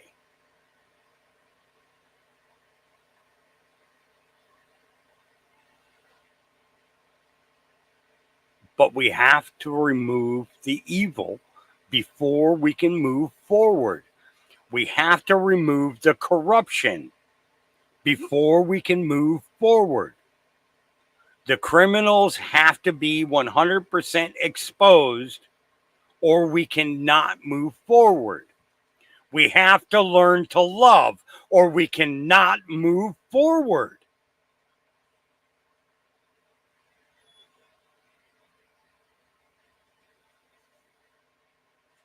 We accept that we see things that are tragic throughout our lives and have losses throughout our lives, when in front of us is more love than we could ever ask for.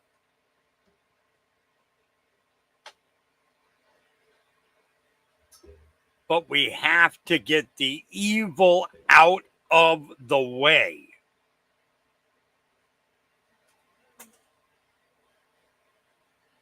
We have to. If we can do this, we can achieve anything. And the only way forward at this point is the military has to do its job.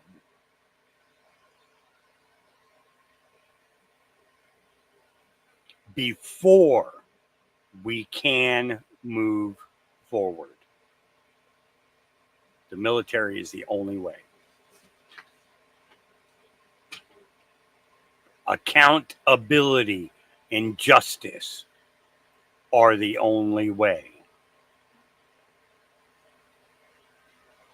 How can we move forward if we cannot trust our media, if we cannot trust our government?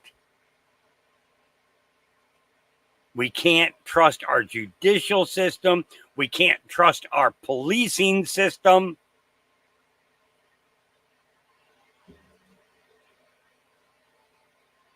The military is the only way.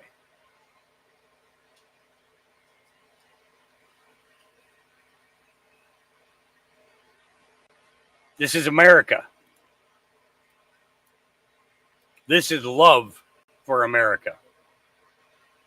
Soon it'll be America's 248th birthday. I came to America in 1976, which is America's 200th birthday year. Since then, I started with the paper boy and the bus boy at the restaurant. I saved the money and I opened up the dry cleaner. I had it for 20 years. I started the dry cleaner. I built shopping plaza. I came to America. I don't know how to speak English. Still don't know how to speak English. But never give up learning English.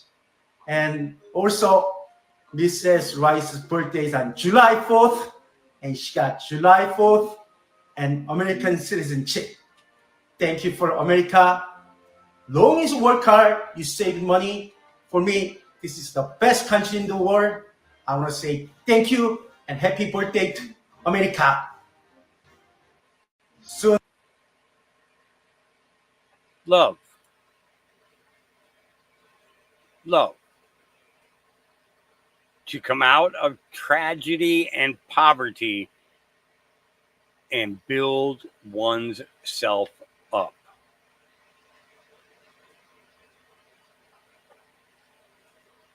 Compassion, care, and love. Libs at TikTok says it is very important that Ilhan Omar is a Somalian and that she is in the government for us. And this is from the former Prime Minister of Somalia.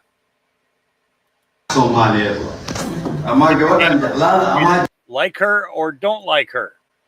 It is very important that Ilhan Omar and that she is in the government for us. A Somalian who thought take that chair from a black person or from anyone else. Morals are good. The reason I'm bringing this up again is because I already said it. I'm trying to get it to pause with the words on the screen. I said it to all Somalians live yesterday. You are the community leaders. I think Elon is going to be gone. Yeah. Yeah. Here we go. Holy shit. Another unhinged Democrat suggesting that Biden should kill Trump to secure his reelection.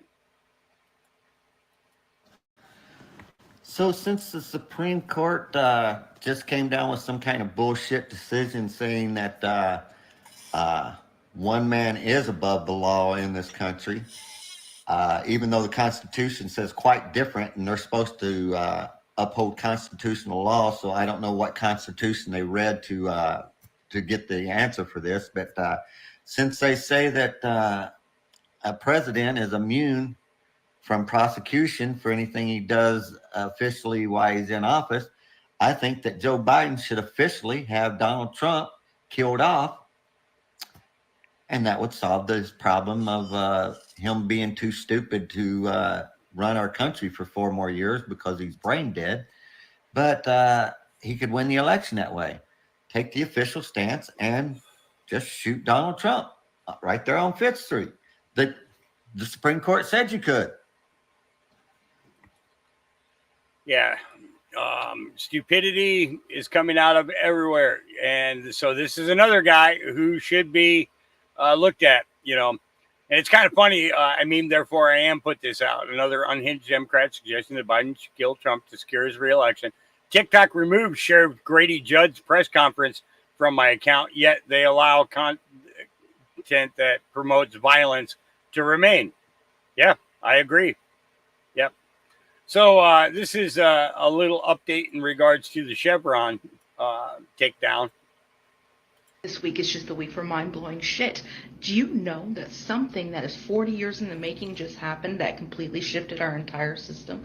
Do you know in 1994 there was something called the Chevron versus NRDC, where a whole new system was put into play called the Chevron deference that gave federal agencies a whole lot of power. And now, 40 years later, the Chevron deference has been overturned.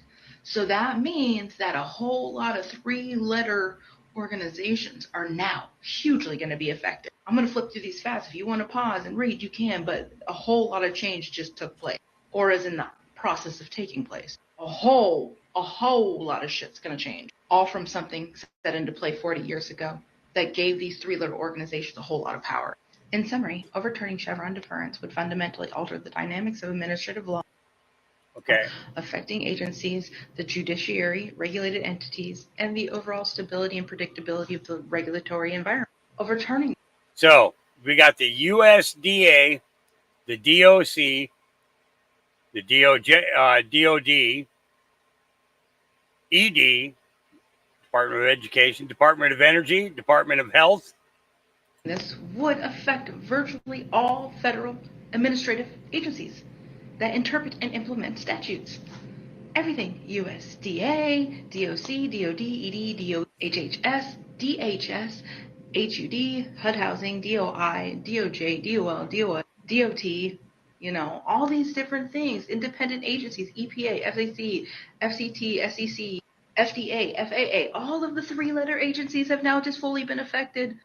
Notice OSHA, Occupational Safety and Health Administration. Okay. OSHA has shut down so many businesses across this country. So many. Okay.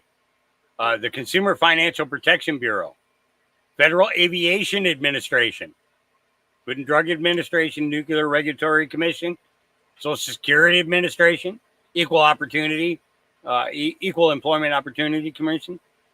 All of these. With the overturning of the Chevron deference, which was put into play 40 years ago. Literally, I was 1 year old when they put this into play, when they gave us authority, and they just overturned. Bro. Boom. This week is just... I think somebody's excited about this. Yeah.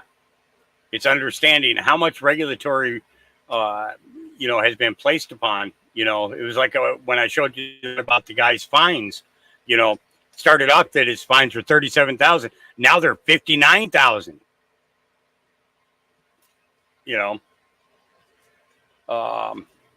Yeah, crazy. What the heck just happened?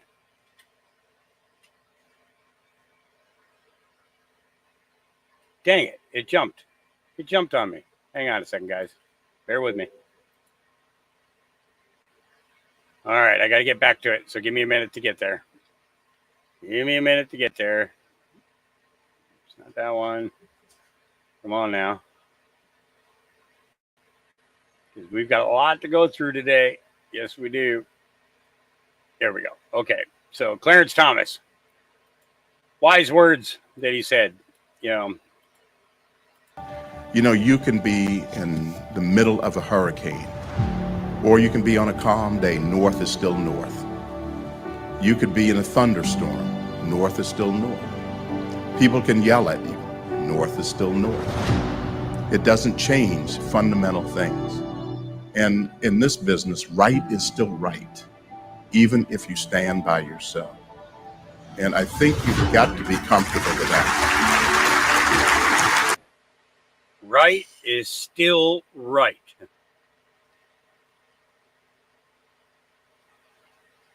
Think about that for a minute.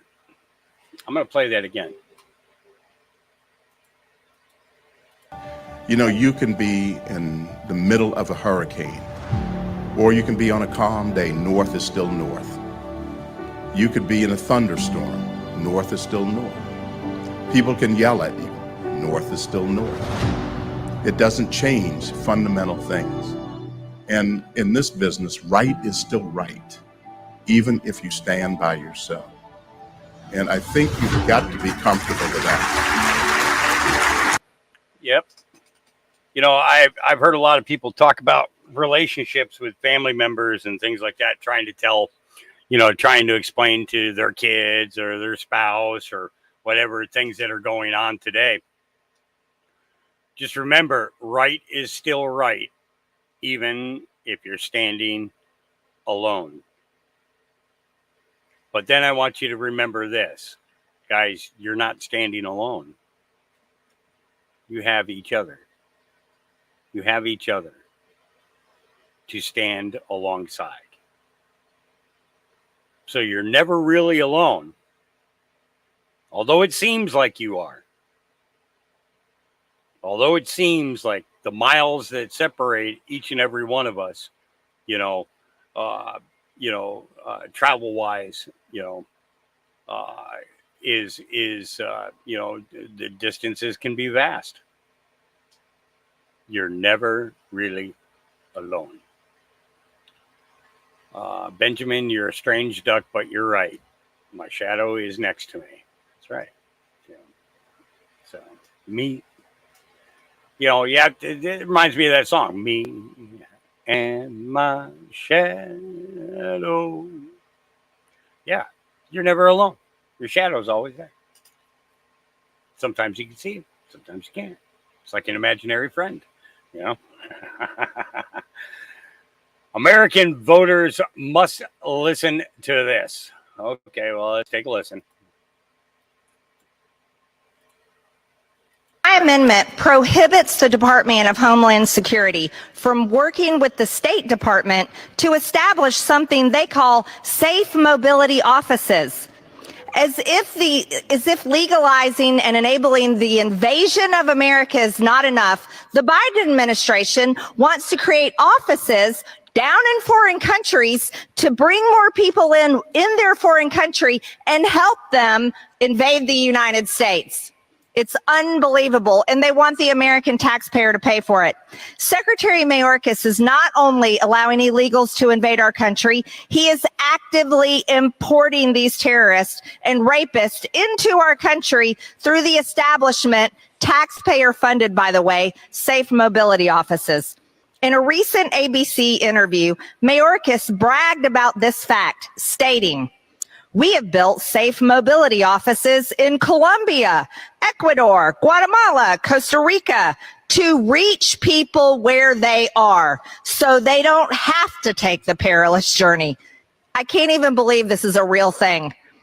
He is not discouraging or preventing these illegals from invading our borders. He's showing them how to do it, and he's making it easier for them to come by establishing offices in those foreign countries, bringing them in and telling them how to come to the United States.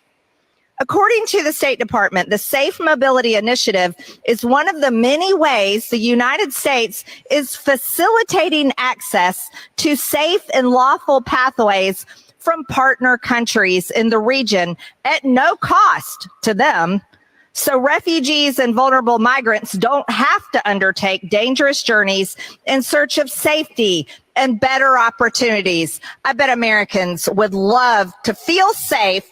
I bet Americans who have lost children and family members to illegal alien crime, rape, and murder would love for their family members to be safe and their dead family members to have better opportunities. Oh no, the Biden administration won't allow it. They've got to open up offices to bring more people in. Once aliens apply, experts from international organizations help individuals assess which legal pathways might work for them. If the individual qualifies for resettlement into the United States, which according to the Biden administration, everybody gets resettlement into the United States. They get a bus ticket, a plane ticket, a train ticket to any of the 50 states that they want. Then the individual will undergo expedited refugee processing under the Safe Mobility Initiative. Expedited. So our taxpayers are paying for offices in these foreign countries to recruit people to come to our country and be expedited in at the cost of the American people. This is outrageous. It is infuriating. It is embarrassing, and it's pathetic. Speaker, talk about burdening Border Patrol. We could talk about the over 12 million illegal aliens that have flooded into our country ever since Joe Biden took office, all under the direction of Secretary Mayorkas. Yeah, that has definitely burdened Border Patrol. Talk about innovative solutions. Oh, I think we could call it innovative if you're talking about completely invading the United States of America by the Biden administration and Secretary Mayorkas and his creative ideas of innovative solutions, opening offices in foreign countries to recruit people to come to the United States and be expedited wherever they want to go. This is a slap in the face of every single American. It is a complete embarrassment. It is outrageous. We have over $34.5 trillion in debt. That is our nation's debt right now. And this is what the Democrats want to do, is open up and spend money to open up more offices, to bring more people in. Yeah, you talk about overwhelming Border Patrol. This is overwhelming the American people. Mr. Speaker, I urge the colleagues, all of my colleagues in the House, to pass my amendment, and at this time I yield. Well, she's speaking the right words. All right. Jack Straw says gallows erected to hang. Listen, he tells us the gallows were put up in January of 2021 to hang Pence. Here we go. The presidency is the most powerful office in the world. It's an office that not only tests your judgment, perhaps even more importantly, it's an office that tests your character. Because you not only face moments when you need the courage to exercise the full power of the presidency, you also face moments where you need the wisdom to respect the limits of the power of the office of the presidency. This nation was founded on the principle that there are no kings in America. Each of us is equal before the law. No one is above the law, not even the President of the United States. With today's Supreme Court decision on presidential immunity, that fundamentally changed. For all practical purposes, today's decision almost certainly means that there are virtually no limits on what a president can do. This is a fundamentally new principle. And it's a dangerous precedent, because the power of the office will no longer be constrained by the law, even including the Supreme Court of the United States. The only limits will be self-imposed by the president alone.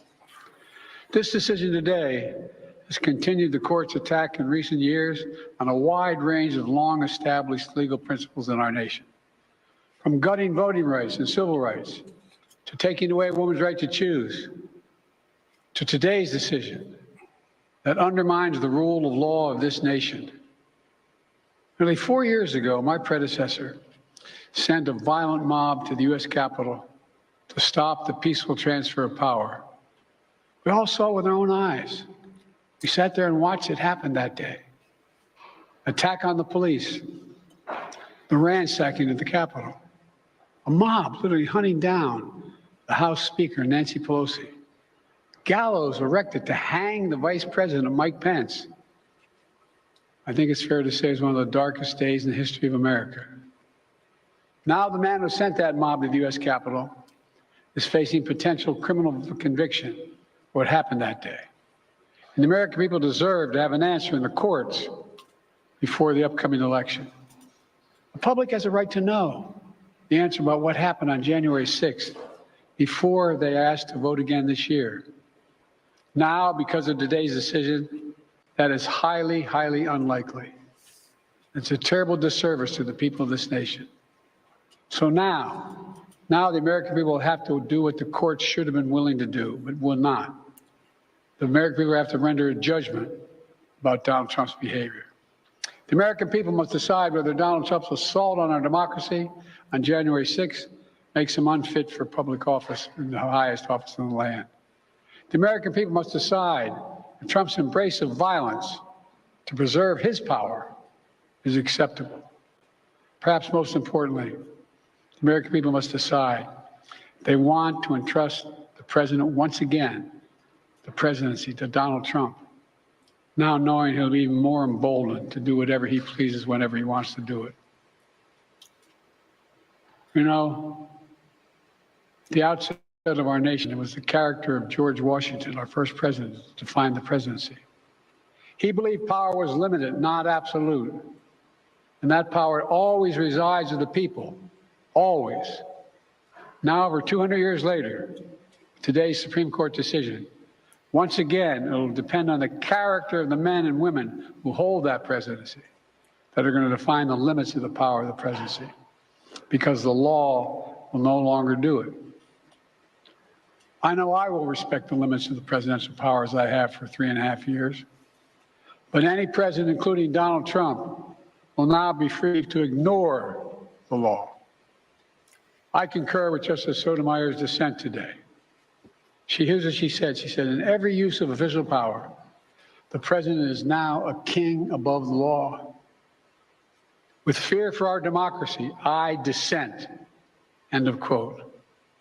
So should the American people dissent. I dissent. May God bless you all. And may God help preserve our democracy. Thank you. May God protect our troops. Yeah. I don't think we pray to the same God, Joe. I really don't. I don't think that we pray to the same God. Yeah. Yep. All right. I'm going to play this entirety. This is redacted. I believe that they have a YouTube channel as well. I thought this was a great interview. Ian Carroll with the gentleman from Redacted. Clayton Morris, I believe his name is. Yeah, it's right here. 2024 is the year that all lies will be exposed. Sat down with Clayton Morris of the Redacted Inc. to discuss what's being revealed and what comes next. And I thought that this was a really, really good interview, and I wanted to share it with you guys. Here we go. Well, is there a globalist conspiracy to control everything we do, you know, from our financial transactions, you know, take away our cash, make us use their garbage central bank digital currencies? How about carbon footprint? You know, you traveled too much this month. You took an airplane flight way too many times this month, so you can't get in your car and go visit grandma anymore. You're not allowed to buy gasoline this month. You can't do that. Why not go out and buy an electric car? You schlep, go out and do that because you'd be better for the globalists, right? What about our food supply? Highly processed food they want you to eat, these fake meat patties with 80 ingredients inside of them. And when you get cancer, then use our medicines as well. We made these medicines ready to go. It's all convenient, isn't it?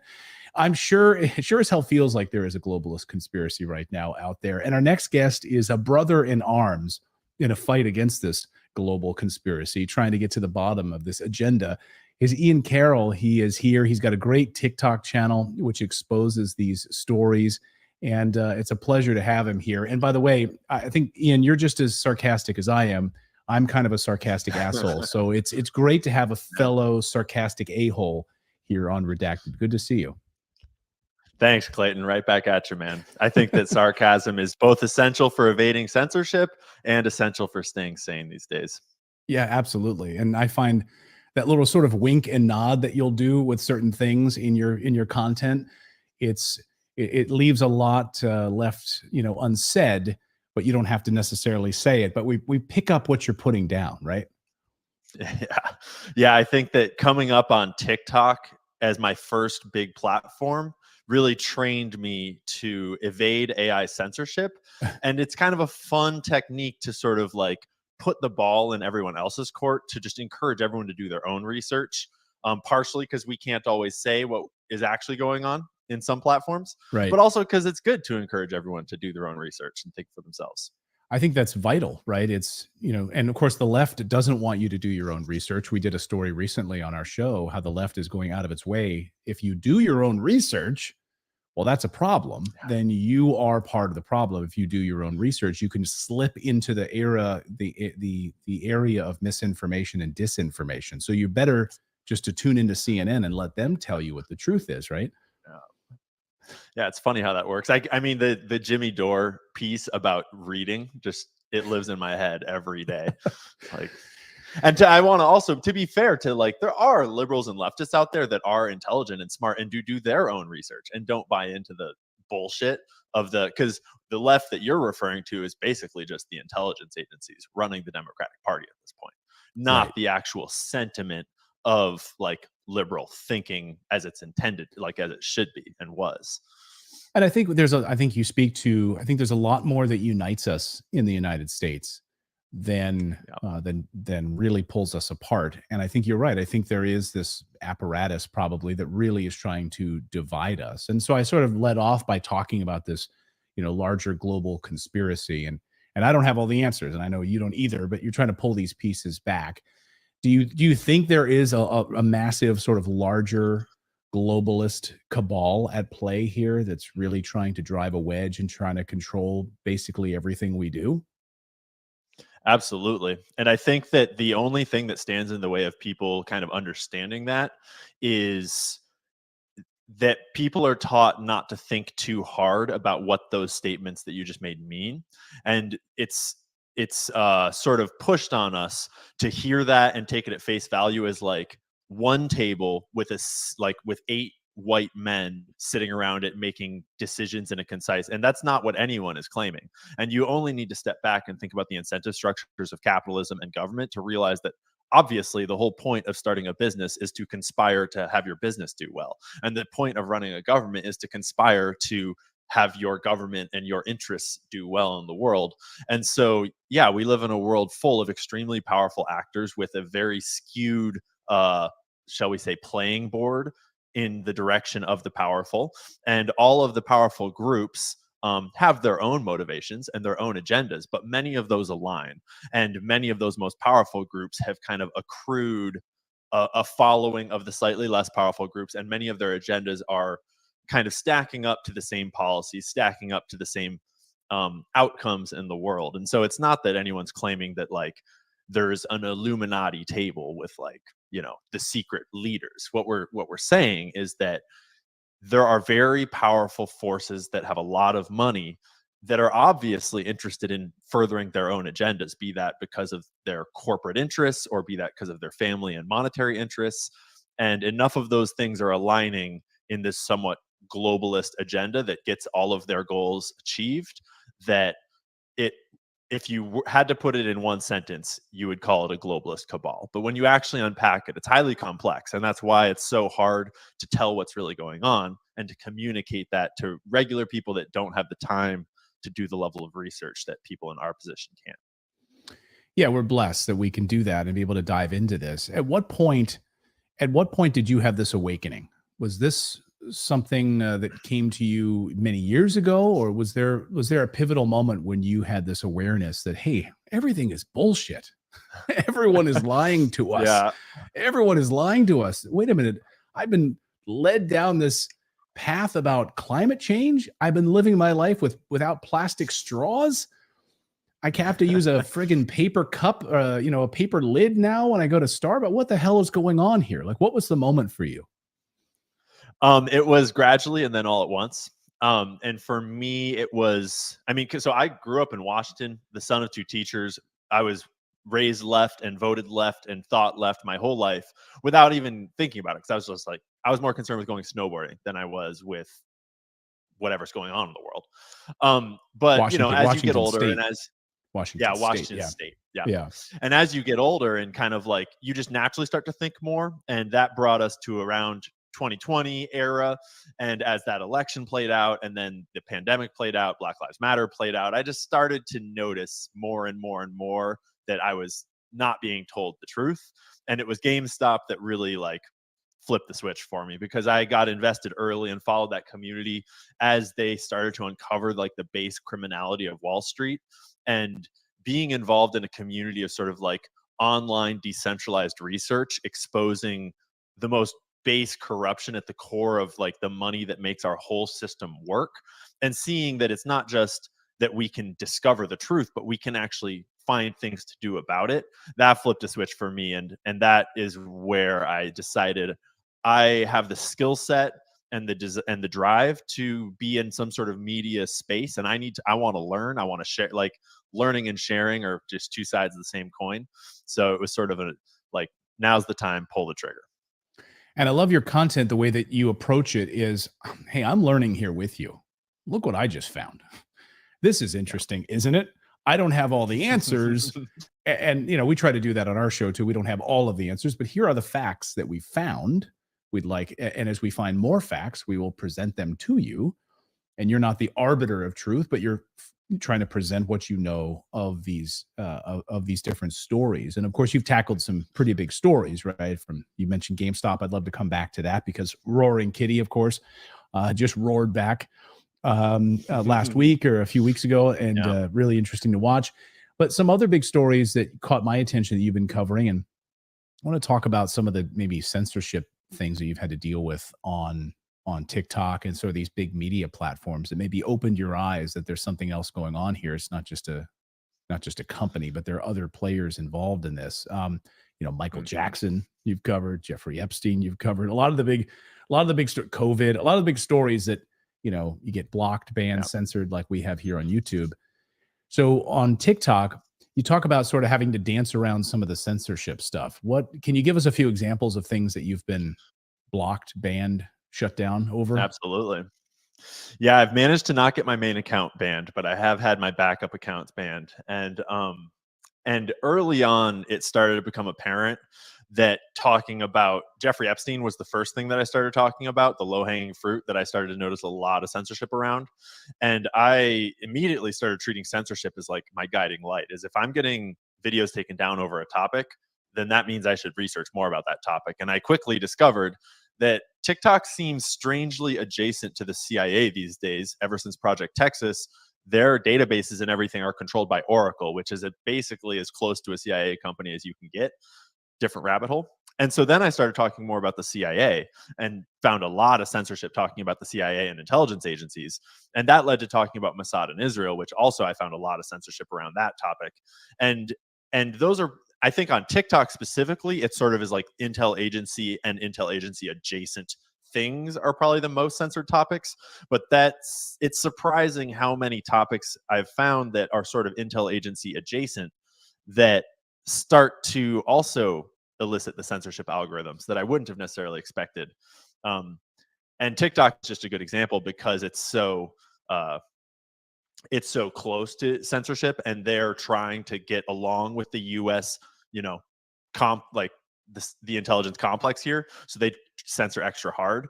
And so it's not just like talking directly about Jeffrey Epstein, but it's also talking about other ventures along the edges of that, or talking about like, why is TikTok really being banned, and like what does this law do? Or talking about various financiers that are tied to Epstein, people in the big banks, people like Jamie Dimon at JP Morgan.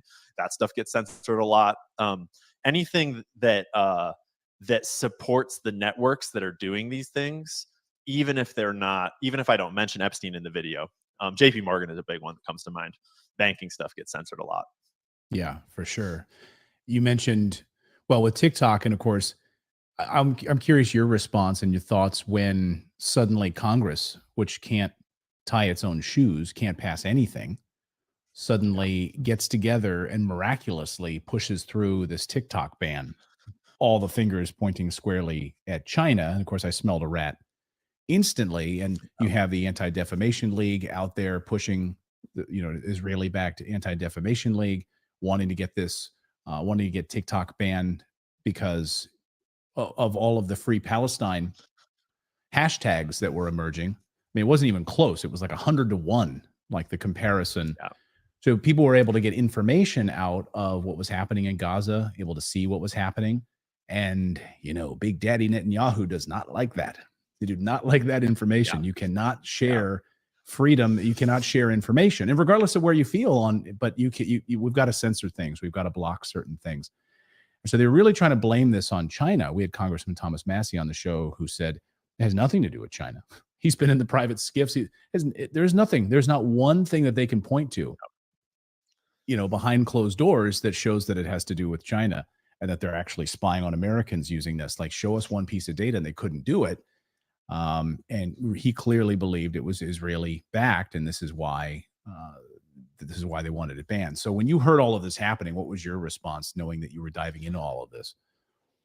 No, it was the exact same response. And I did have a moment of double checking myself in the realization that, I haven't really seen any anti or pro China content in any large quantities on TikTok. Like, there's just not a lot of China content in general. And I just kind of have assumed it's because I don't really care what China's doing in the grand scheme of things. Like, there's a lot of more pressing things going on. But I did start to wonder, maybe they are censoring content about China. I should check that out. And so I looked around on TikTok, and then I also made my own content being as critical of China as I possibly could. I showed footage from Tiananmen Square. I showed footage of the Uyghur camps. I said every anti-China buzzword that in China it would get you thrown in jail right away. And that video took off. It did great. It had hundreds and hundreds of thousands of views, no censorship whatsoever. But the videos that I make about Israel and about, for example, Steve Mnuchin getting together with a whole bunch of ex-Mossad and Israeli and Jewish financiers in order to buy TikTok after the divestment goes through, those videos, they did not get the same treatment. Shocking. And we all knew that, being on TikTok. TikTok has this interesting feature where every video is downloadable. They were sort of the first platform that included a download button, a primary feature on the app. And that allows content to spread in a different way that is sort of censorship resistant. Because if someone in Gaza or anywhere around the world sees something happening and posts a video of it, anyone that sees that video can download it immediately. And in TikTok, there's sort of a culture of downloading videos before they get taken down.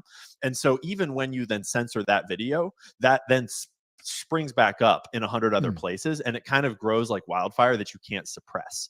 And so that's a good example of why TikTok has had this Israel problem. Despite the censorship, pro-Palestinian hashtags are still so prevalent, even though they're also the most censored hashtags, because you can't really stop things from spreading in the way that you used to be able to in the days of sort of just Instagram.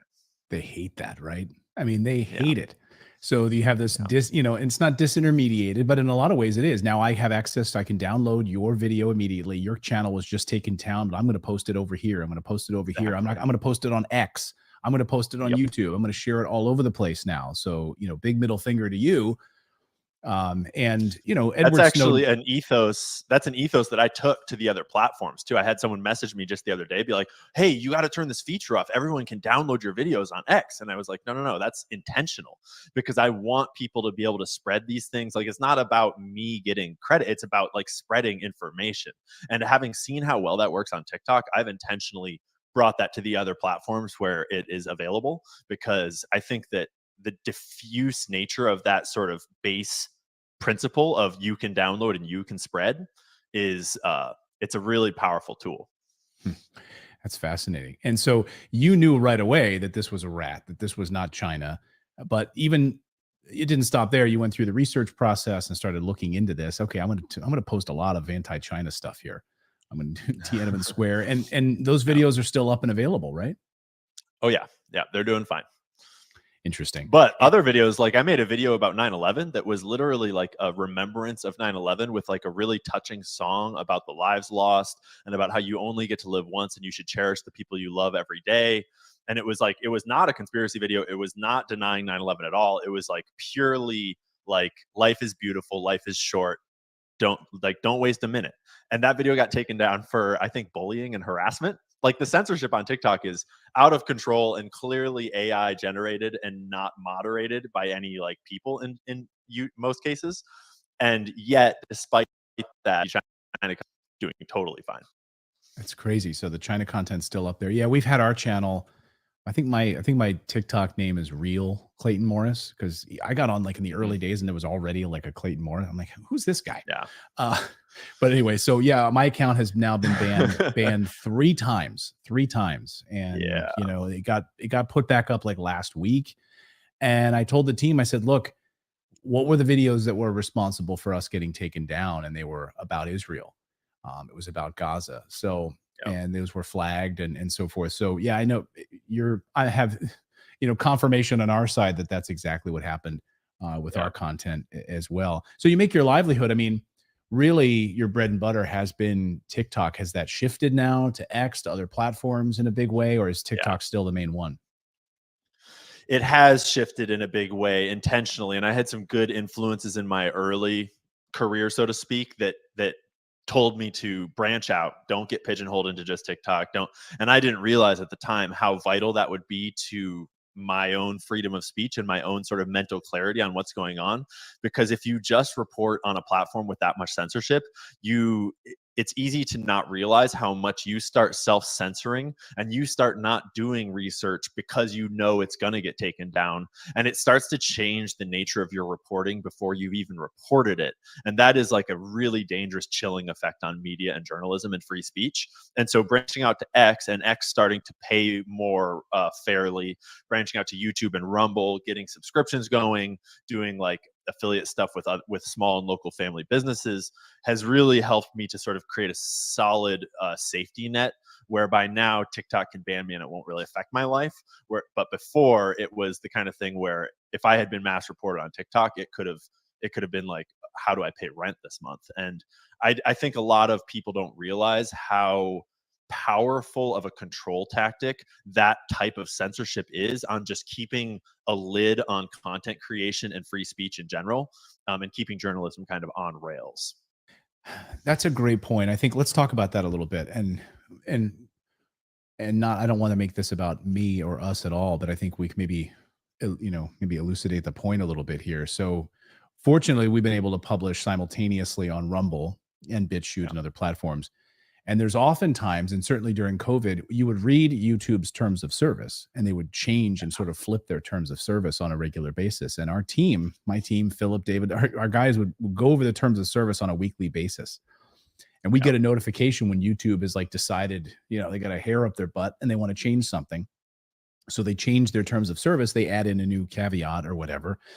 And we have to be careful about it.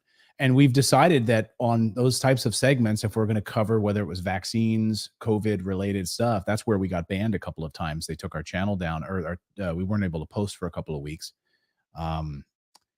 We've decided now, they've sort of relaxed some of those standards, but we decided that we would announce to our audience, hey, we can't do our next story here on this platform. So we're going to go over here. The stream will continue over here, on whatever platform. You can watch us there on X, you can watch us here, and see that story, but we can't do it on this platform. And unfortunately, we have this situation now where these platforms, they're so unforgiving and they're so opaque. You can't tell exactly what what's in their terms of service. You can't tell when they decide to take something down. There doesn't seem to be a clear violation of any terms of service. So you're really up against this problem. Yeah. And I think that a lot of people don't realize that if you have a media space where that level of control and censorship exists on all major platforms, then like your studio costs a lot of money to run. Like your staff need to feed their families. And so if you can demonetize the people that are reporting on what's going on, then you can stop reporting from happening. And so the moment that Elon bought Twitter and turned it into X and changed the game, like just having one outlet, having Rumble too, having BitChute, like having the more outlets we have that are not censored, the more that dam breaks and the floodgates open. And it, I don't think people that aren't in the media space are necessarily aware enough of how vital just having like one crack in that dam is, because it allows the free market to take effect and it allows people to realize and migrate to the platforms where you can really find out what's going on. And sometimes it's slow at first, but it's happening. Well, like Candace Owens, right? Here's a story at the Daily Wire, a story you've been covering, a story we've been covering here on this show as well. And she, of course, she was fired. And you talked about mass reporting. She reported over the past couple of days, all of these accounts attacked her. All of these Zionist accounts attacked her, trying to get her Patreon taken down also, going after her. And so they can do like this mass reporting thing. Yeah. Didn't work. I think, but she was able to go to X and show screenshots of this sort of mass reporting, and she would never have been able to do that before. Yep. And she's actually coming back on all platforms today. Shout out Candace Owens. She's coming back. I'm very excited for that. And she also, speaking to exactly what you're talking about getting her Patreon banned, one of her employees that they tried to they tried to offer him a $3,000 contract to stay silent about the fact that he had been fired because he wouldn't go along with defaming her falsely. So they fired him, offered him a $3,000 gag order. He rejected it and he left and started a GoFundMe account just a couple days ago, I think yesterday, to try to just help pay his bills while he transitions. And then I made a video about it. I got some inside scoops, made a video about it. And within an hour of my video going on X, GoFundMe took his fundraiser down for undisclosed reasons. And I was like, interesting. It's weird how everything's tied together. And the moment, it's almost like they like these groups that are sort of all aligned to these narratives, they wind up picking scapegoats of like, this person's too big and they're saying the sort of things that are dangerous to our goals. So we need to get that person in specific. And Candace is one good example. Alex Jones is another example in some other ways of, and Candace has thankfully fought back with everything she has and has done a good job of bringing good people around her to help her like win that fight. And I think she's winning. And I think it's exposing just how how ingrained, even in alternative media, a lot of these sort of like pro-Zionist and or pro-corporate or pro-globalist agendas, they're in a lot more than just the mainstream media. You bring up a great point about independent media. This is something we've been wrestling with and thinking about a lot lately. You know, you think about CNN, you think about Fox News, you think about, you know, the Today Show. This segment is brought to you by Pfizer. So we're used to that. We're used to that whole piece of it, the biopharmaceutical complex. We're used to the CIA being infiltrated, you know, and being able to hand information directly to the New York Times and to CBS News and all of that. That's long, well documented history. You know, as intelligence agencies members have told me, if they want to get a story out into the mainstream media, they go to the New York Times, the Washington Post. That's where they plant those stories. So we know that. That's all there. But the independent media, now we have this rise of independent media for so long, people sort of looked away. You know, they've looked away at like the Daily Wire and these other things as sort of like, those are just the rebels without a cause. They have no money backing. They don't have any financial backing, but they do. And so in many ways, the sort of independent media has become, in a lot of ways, the new corporate media. Yeah, and it's a really cool example of sort of decentralized media doing its job, where, you know, we played a little bit of catch up for a while. A lot of these independent media sources that were not actually independent had their rise. They had their moment in the sun. But sooner or later, once you have free speech in decentralized spaces like X, for example, sooner or later, truth starts to come out, things start to get talked about and researched. And the moment that, like, one wrong thing happens, they have to act in a way that covers their interests. Their interests get exposed, and then pretty quickly the decentralized media can crack the story wide open. And what's happened at the Daily Wire is a shining example because they've handled it so poorly.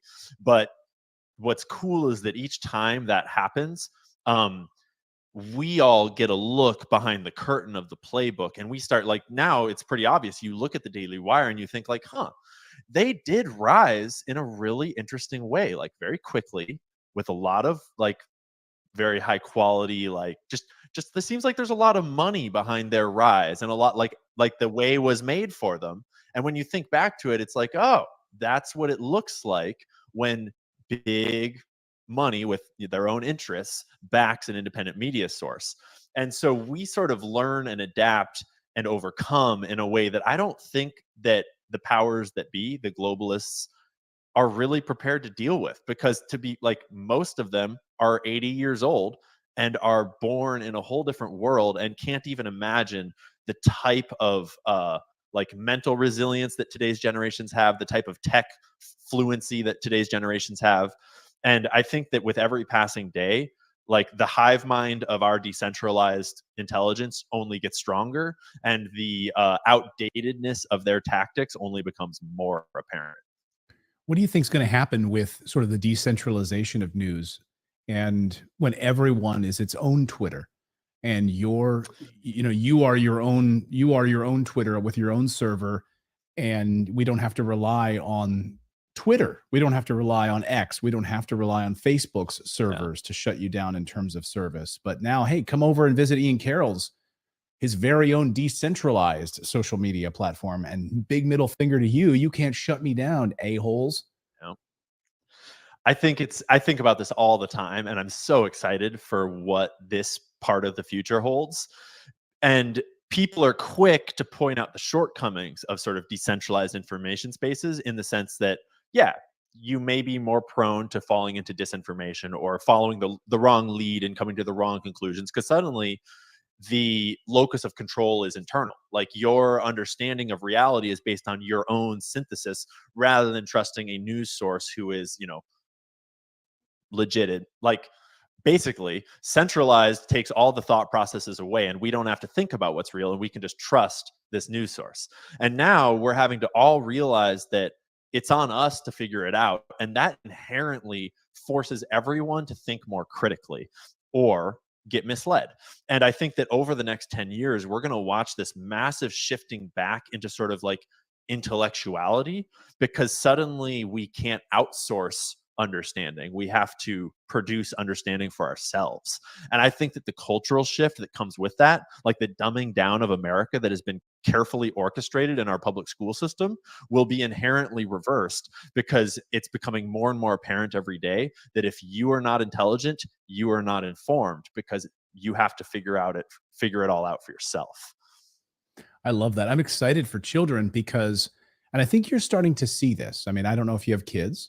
I've got 3 of them, and so my house is constant chaos. But I've got a 13-year-old, and he said the other day there was an assembly, and they had, this guy came in to speak about 15-minute cities, and he was from like some big company. And I said, okay, but my son has been taught to think critically, and so he knows to question these things. And he said, yeah, they were really pitching it to us as this smart city, and this is the future. And he said, I had a lot of questions, and so he was engaging me, and just to get some more understanding of it. And I was explaining how it's being pitched, and then maybe, what do you think about this, that they would take away these things.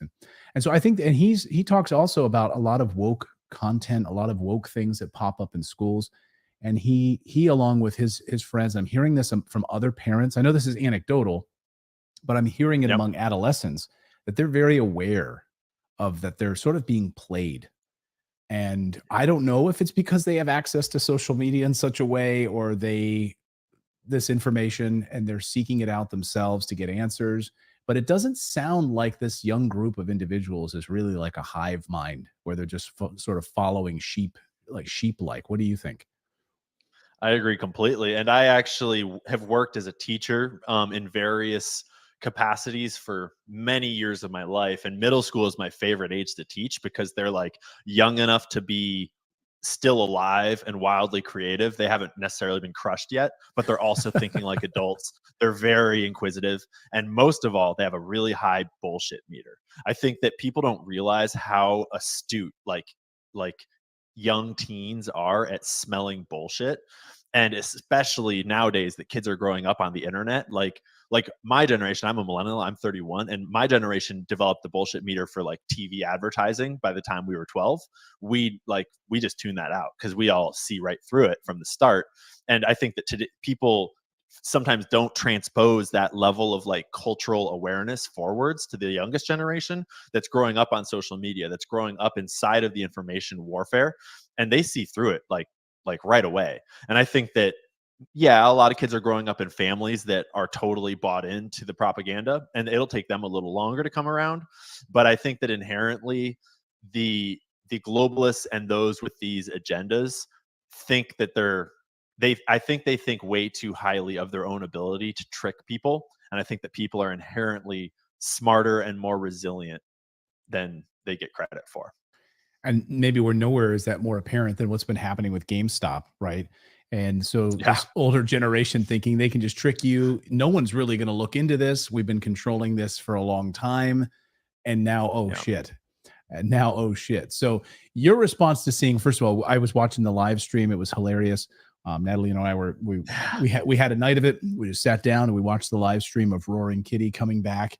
And and it was, it was fun. It was spectacle. 600,000 people watching a live stream. It was amazing.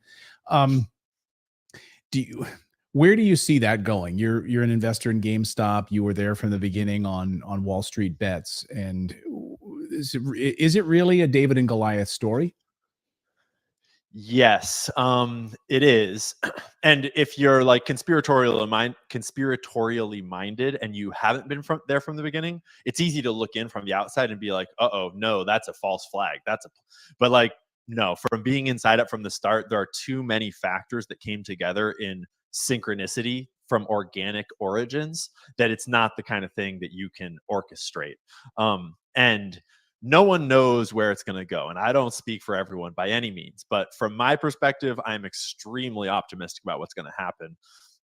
Aside from all the crazy theories, just based on like the fundamentals of the business and where it's at, and based upon the fundamentals of the market right now. But it's been really cool to watch Roaring Kitty come back and just sort of like read into what he's really doing and what's really happening in the markets. And the stream is a good example where it would be easy to have seen that stream and take it at face value of like, this degenerate is 21 minutes late to his own stream and he's like not saying anything intelligent and he's drinking a beer and it's like, this is ridiculous, and to not think any more about it. But when you zoom out and look at let's remember that the guy YOLO'd like $30 million into call options that expire on a specific day. Like, this guy is a pretty sophisticated investor, and that's how he made all this money in the first place. He has very acute understanding of the markets, and he always has.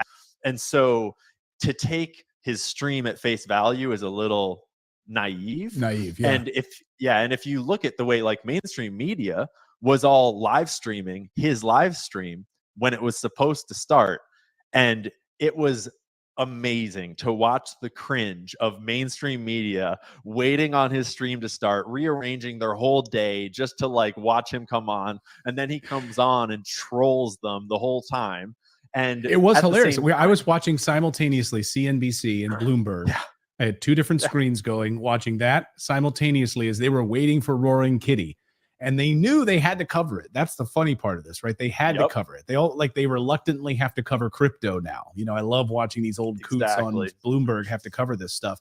And then he comes on 21 minutes late. And then when he comes on, he's there like wearing an arm sling with Band-Aids all over his head. And you're like, what the hell? And they just didn't know how to handle it. I loved it. I loved every second of it. Yeah, and then during the stream, I mean, if you really think about it, he put to bed the narrative that he's manipulating the stock during the stream because the stock got halted when he was supposed to start, and then he didn't start, so it got unhalted. And then when he did start, it kept halting over and over again when he would like say things, and the price did all sorts of crazy things when he is clearly just showing us that he hasn't actually sold anything. He's just sitting on the same exact position. And so if it's his movements that's driving the price around, I would love for people to explain how the price moved during his live stream, because he's got a thesis and he's not necessarily giving it away, but he's standing by it with $30 million of input. And I mean, either way, we're going to get an answer about what's real within the next couple of weeks because all those calls he has expire in, I think, 11 days. Yeah, it's fun to watch. And it's also fun to watch the rise of crypto. It's fun to watch politicians try to figure out and stake out their positions on this. And I've been certainly watching Democrats kind of come unraveled about it, drawing their lines in the sand. Senator Elizabeth Warren, of course, is all in on a central bank digital currency so that they can control and manipulate all transactions. They want to take away cash, which is undeniable. They want to do that. We know the positions of Wells Fargo, Bank of America on cash. They want to remove cash. So we're moving towards this digital currency future. Who will control it? Will it be you and me, the people's currency, or will it be a central bank digital currency? What do you think is going to happen over the next couple of years? This is one of my favorite avenues of investigation because more so than a lot of them, it's really complex. And it's complex from the nature of finance, but it's also complex in the sense that intelligence agencies are almost certainly involved, and it's hard to parse out how much and in what parts. There's scams that may or may not be like legitimate scams, or they may be intelligence agency backed in some cases. And there's all the big banking's interests. And so I love trying to parse it out. And I think where I'm at today is that I think there's obviously a huge push by globalist parties, banking parties to arrive at a future where they have control over the next global currency, CBDCs being their obvious choice. But I think that Bitcoin specifically and blockchain as a technology in general is out of the bag. And I don't think you can put it back in the bag because all it is math. It's just code. And that code is already dispersed around the internet.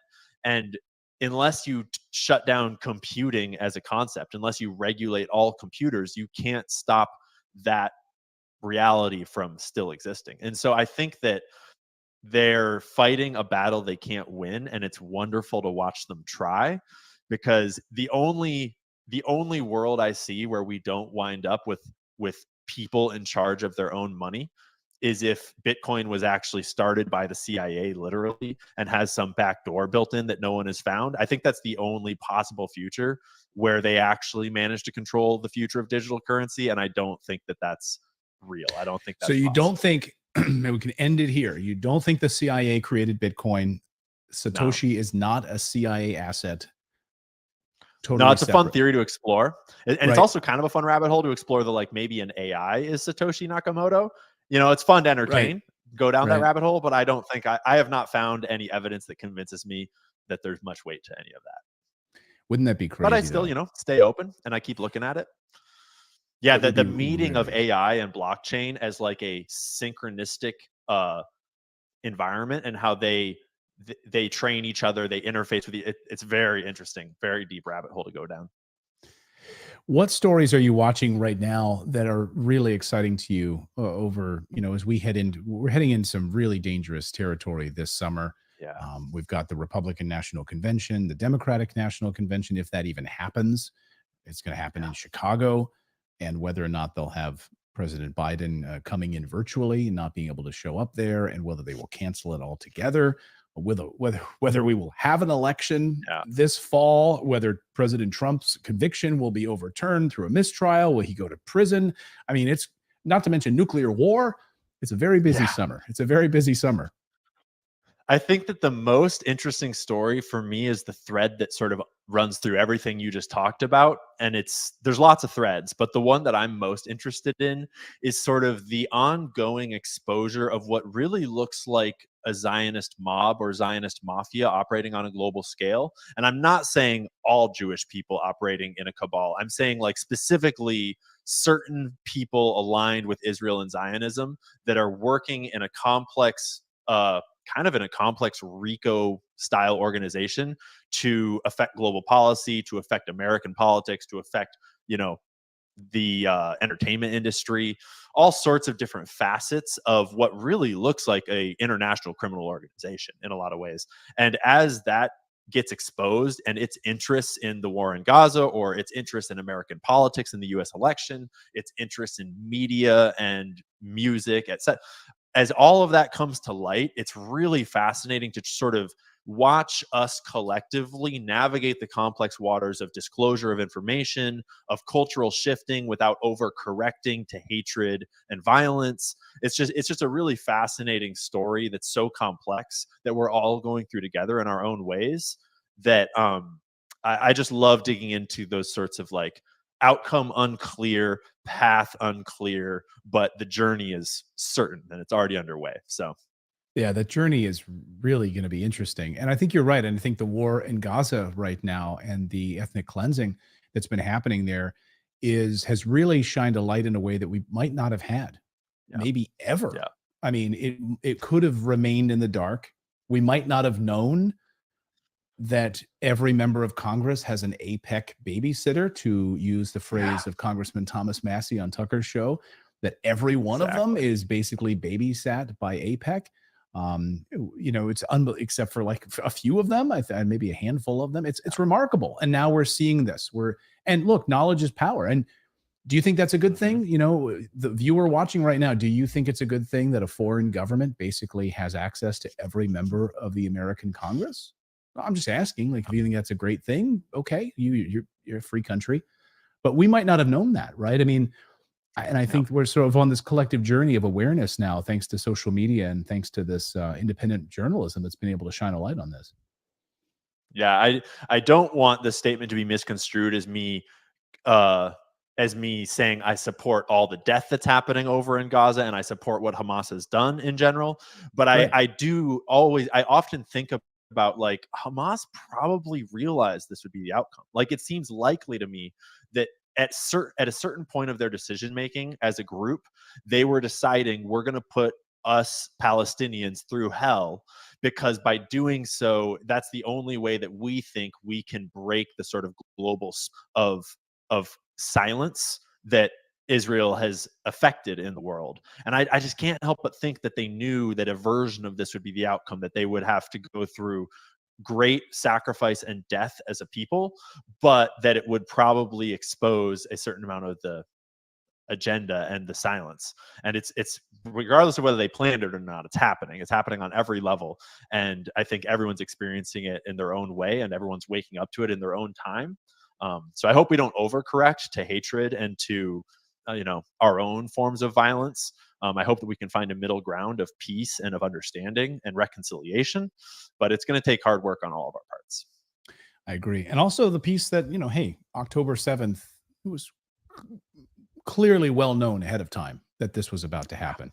And the stand down orders that occurred for many, many hours that kept the military from actually going in, that's well documented now as well. So you could look at it from the Israeli side to say they needed this to happen. So allowing a false flag to happen, allowing this to happen, because now it gives them carte blanche to go in and take up all of this land, to build their massive oil pier along with the United States so they can get all of those oil, natural gas resources right there in the waters.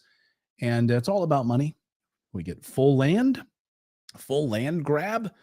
And for those of you watching saying they would never want a land grab, just go back to 1967 and the attack on the USS Liberty, which was a total, and the 6-Day War. That was a land grab war. You don't have to take my word for it. You could, for crying out, you could read Joan Mellon's great book called Blood in the Water to understand that history. But so there's a lot of interesting questions about this that I think a lot of us collectively are sort of learning together. And if we can keep the hatred down and just present the facts about it, I think that's a good place to be. And if you show me facts, the most important part. Yeah, right? how 'Cause flexible are their you? job is to their job is to divide us, to stoke hatred. Every time that we start to focus on, like, we're all pretty similar and we're all fighting against a common enemy, which is the powerful, the globalists, the rich. And the only weapon they have that can continuously win against that is division and hatred. Right. And so, regardless of the fight, resisting hatred and standing in the center with, rationality and decency and conversation, having the flexibility, like you say, to listen to the other side and to let ideas just be ideas and not become a personal, hatred, is like the number one thing for, I think, everyone to keep in mind going forwards, because we're just getting started. Like the kinetic war is just getting started. The information war, I think, is going to get a lot more heated. I think that we're in for a wild couple years. And I think facts are important. I mean, present me with facts. Yeah. I'm absolutely able to look at facts and look at atrocities by Hamas that were carried out on civilians. I'm able to look at facts, as to what an individual president does against his political opponents. I'm able to look at facts of the Argentinian president versus, I just present me with facts. And hopefully, I mean, I'll ask you this: are you a flexible person? Like, you have do you feel like you have any lines drawn in the sand that if someone comes to you with facts, you feel like, oh shit, that really upended my worldview. Now I need to change my position on this. I try not to, and it's hard to succeed at that. And I think that the reason for most of us is that it's easy to confuse that sort of like open-mindedness that we sort of inherently know. It's like, yeah, I'm obviously, my mind would be changed if you could change it, but we don't quite like do the second step of logic there to realize that there's this sort of expert bias where we all, as people, we have this desire to be correct and informed and to be, seen as competent. And the moment, especially if you're a content creator, especially if you're in the media, saying things like, it's my job to tell people about the world. And so we have this inherent like built-in bias to become an expert at things. And once we speak our opinion, we feel like we need to stand by it. And you need to sort of like understand that in yourself and realize that our value as people does not come from our rightness as like a speaker. It comes from our humanity. It comes from our willingness to listen, to speak. Like, ideas are not us. And I think that, I intentionally remind myself every day that it's not about me getting anything right. It's okay. It's honestly better to admit you're wrong when you're wrong. That goes way better online than trying to stand on a hill that is falling. But you have to be cogent of it, and you have to be cognizant that like, you don't need to stand by everything you've ever said, because it's okay to change your mind. And if you're not changing your mind, you're not learning anything, right? If you never are wrong, that means that learning has stopped for you. And that is obviously ridiculous when you look at it from that perspective. No one knows everything. There's always more to learn. Yeah, and asking good questions too. I think that's so important, and should always be leery of the people that don't ask questions, because that it kind of puts up a false front. Oh, that person's too good for his own good. And you're in a room, the person who you're at dinner with a group of people, and the person just never shuts up and wants to tell you all about him or herself the whole night and never asks a question. And one of the key indicators that I look for is emotion. Is when people get emotional in conversations or in debates, that is like the first telltale sign that you've hit a barrier behind which they are not comfortable questioning their own beliefs and accepting other evidence. Whereas as a person who is, competent and confident in their own intellectual position, they don't need to be offended. They don't need to get emotional or angry when someone refutes them, because they can just look at the evidence, and if they understand it and they have something that refutes it, they can just discuss that. But when people are presented with evidence that challenges these like deeply held, ingrained beliefs, and they don't have a fight against it, there's a natural human response to push back with emotion. And that's where you get all the flame wars on X. That's where you get all the pundits stoking hatred and fear on mainstream media, because it's very beneficial to the globalists to stoke an emotional response to disagreement instead of an intellectual one, because intellectual responses usually lead to the truth. I love it. I love it. Ian Carroll has been my guest. It's been great getting to know you, and fascinating, and so great to hear. I'm 47, so 31. I love that a a younger generation is leading this charge right now. It's exciting. I can't believe I'm saying younger generation. I sound like man. When did that happen? I'll be saying it soon enough too, man. Son of a bitch. When did that happen?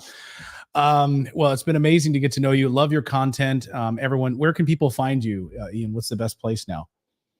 CancelThisClothingCompany.com has links to all of my social media and other like free resources about corporations and products and stuff like that. And if you really want to, follow along with what I'm doing, X is probably definitely where I'm the most active, and that's Cancel Cloco on X. And from there, it shouldn't be hard to find me everywhere else. Awesome. Well, I really appreciate it. Thank you so much for teeing this up and spending some time with us here to kind of give us your thoughts and your worldview and what's got your brain cooking these days. We appreciate it, Ian. Thanks a lot, Clayton. Thank you for leading the way for all of us. All right. Yeah, I thought that was a pretty good interview. It gave us a little insight into Ian Carroll as to, the contents that he's making, why he does what he's doing. I like seeing stories like that. Last night we had the opportunity to sit down and listen to Dave interviewing Scriptkeeper, and Scriptkeeper talks about how he got started. And these stories are important. It is important for people to understand where people are coming from and what their stances are in order to know what direction they're going to be moving in, and that we're going to be moving in. So I think he did an exceptional job. It was a great interview. Redacted, hats off to you for interviewing Ian. And thank you very much. We appreciate it. All right, moving on. Joe M. Glory be to God. God bless the U.S. Marshals who rescued 200 missing children yesterday across the U.S. in Operation We Will Find You. It is our solemn duty to rescue all children. God help us. Pray for all in harm's way. Amen. Let it be so. Yeah. All right. Navy SEAL humiliates FBI official into utter silence for targeting Trump while ignoring Joe Biden's crimes. Here we go. Ma'am, I'm asking you a serious question. Not the slightest. Well, that's pretty sad, ma'am. That really is. And it really shows who your allegiances are to. It really does. And as somebody who served this country myself, I want to make a comment about something that one of my colleagues who just left the room said. He made a reference to the former president of the United States and his family and their known business dealings in China and other places. I found it interesting because one of the biggest differences between the Trump family and their foreign business dealings and the Biden family and their foreign business dealings is that the Trump family actually owns businesses. They actually own hotels and resorts, okay? Pretty stark difference from what we're learning, what many of us knew, and now we're actually learning as the Oversight and Judiciary Committee actually get to bring in witnesses. The sad thing is for everybody in this room, everybody in this town, everybody in this country knows that if the FBI and our DOJ had the type of damning information, hard evidence, bank records, etc., on the money laundering that this president, his family have been up to the last couple years, and their names were Eric and Don Jr., we wouldn't even be having this hearing. You know why? They'd be in jail. And this is exactly the type of thing I was talking about, Ms. Murphy. And this is exactly why so many of your colleagues have had enough and they've become whistleblowers. Ms. Murphy, what do you think about that? So many of your colleagues have had enough. What do you think about the whistleblowers that just said, I can't do it anymore? I can't cover for the organization, the institution that I work for because I didn't swear an oath to them. I actually swore an oath to the United States and the Constitution. What do you think about that, ma'am? Do you feel like they betrayed the institution, or are you glad that they're up here? Sir, I appreciate the question. I'm proud and I'm happy that we live in a country where there's whistleblower protection acts and that people can come forward when they think things have been done incorrectly. You know, like I support the FBI. I think the FBI does amazing work. You know, ma'am, I think they do some amazing work too. But I think we both know that its reputation is massively tarnished. And I think we're both glad that we have whistleblower provisions in this country. But I think if you weren't under oath and we weren't wearing these clothes and in this room right now and we were having a private conversation, I sure hope there's part of you that is embarrassed and disgusted with what the FBI has been up to. And I know the American people are. I mean, look at the movies growing up. You guys are in like every movie as the hero. When you were a little girl and you were watching movies growing up, did you notice that? Those cool blue jackets with the bright yellow lettering, the FBI on it. Was that pretty cool watching those movies growing up and those TV shows and now getting to work for this organization? It's amazing to work for this organization. Yes, sir. Yeah. Is there a part of you though that feels torn, ma'am? Like the whistleblowers that are coming up here now in droves that just say, I can't do it anymore. I didn't swear an oath to the FBI. Is there a part of you that feels torn or not at all? Ma'am, I'm asking you a serious question. Sir, I'm very proud to work for the FBI. I think I stated that. I know you are. That's not what I asked you, ma'am. I asked you if you feel torn. Not at the least. Not the slightest. Well, that's pretty sad, ma'am. That really is. And it really shows who your allegiances are to. It really does. And as somebody who served this country myself, and I come from a very proud unit, the SEAL teams. I know that my allegiances are not to NSW, Naval Special Warfare. They're not to a SEAL team. And I am glad. I am so proud that we have men and women who see their oath to this country and they said, I can't do it anymore. I'm going to go try and straighten this out so that the organization that I love can maybe, just maybe, be turned around, quit being a partisan tool, and actually protect the American people, which it clearly is not doing right now.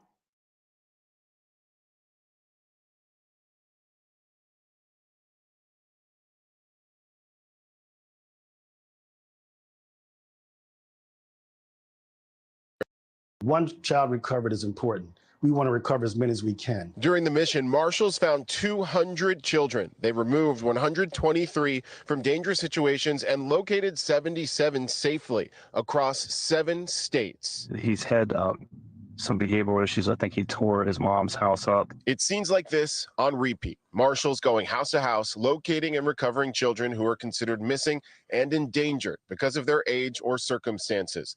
For now, the ones we saw reunited or safely located have a better chance at safety and success later in life.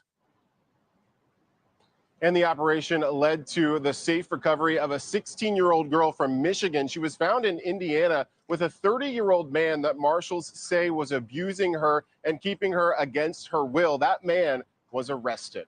Hannah? Incredible job by the marshals. Great job on this story. And One child recovered is important. We want to recover as many as we can.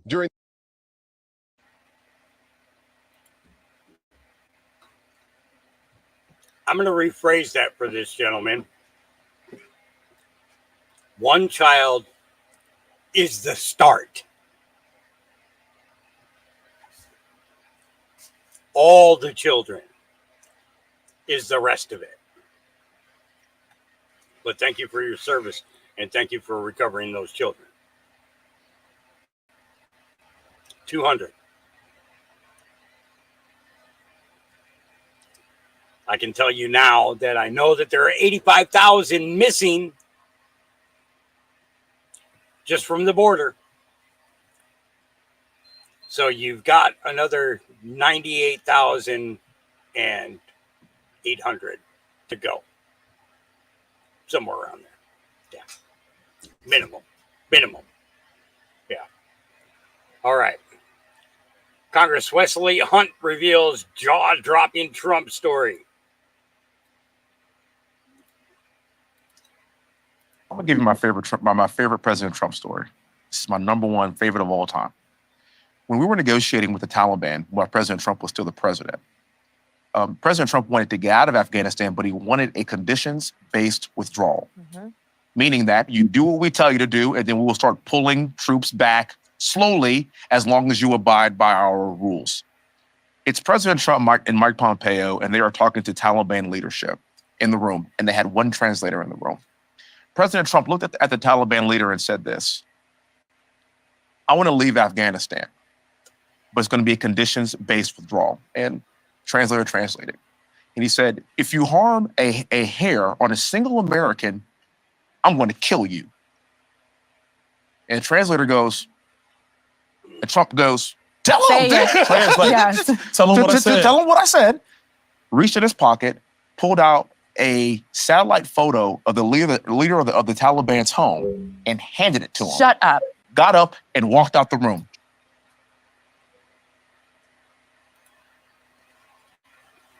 That's the kind of president that we need. Yep.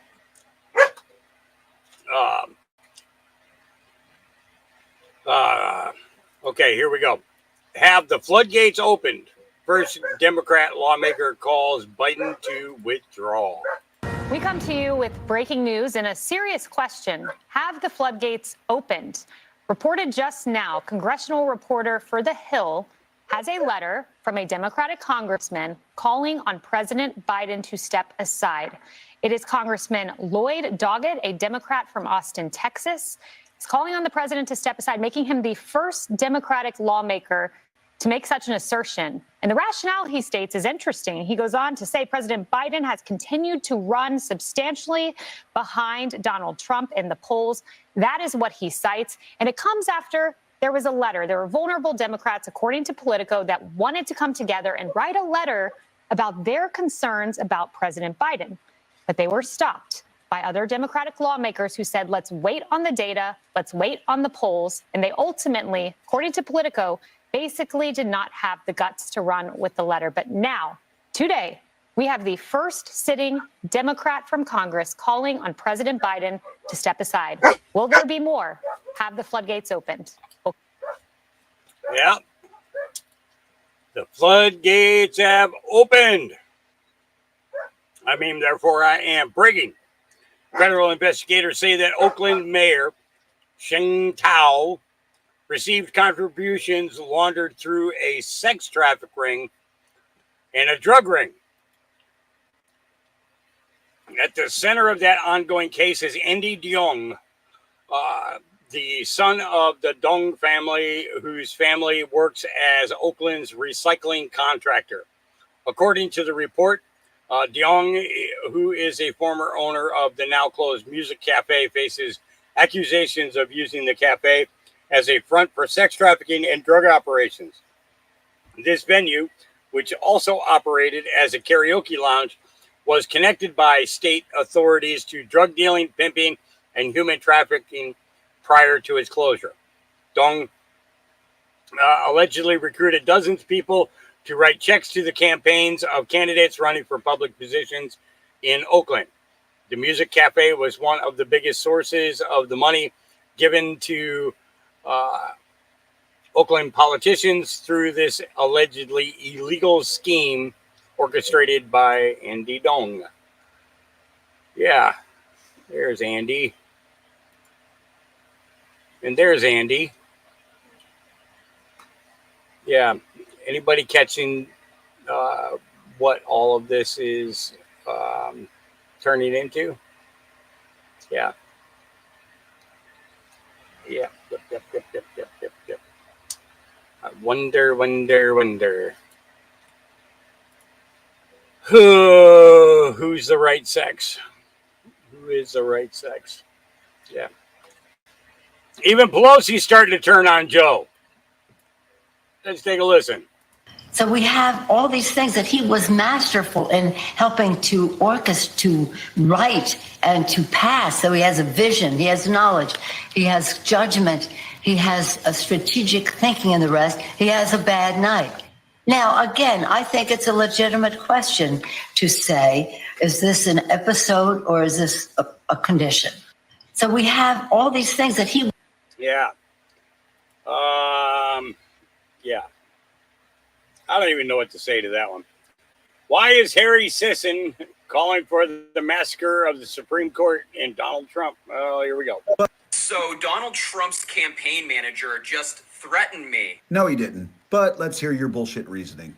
In response to the immunity decision from the Supreme Court this morning, I said on Twitter, according to the Supreme Court, Biden can now send in SEAL Team 6 to take them all out. He could send in the military to take out Trump. He has immunity for official acts now. Yeah, bro, you just advocated for the massacre of the Supreme Court and the assassination of Biden's political rival. That's not okay, dude. That's not something normal people do. But let's see what Trump's campaign manager actually said to you.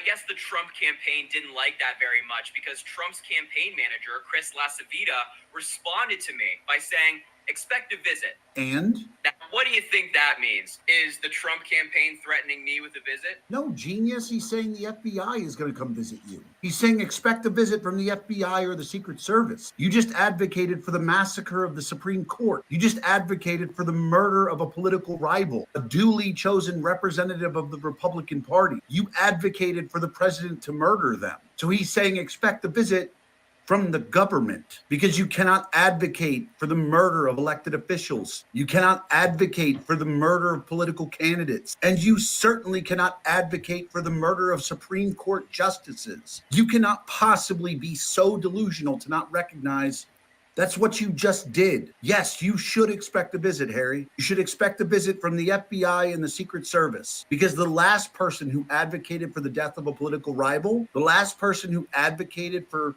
assassinating a political candidate, the FBI kicked in his door and shot him 34 times. So yeah, expect a visit.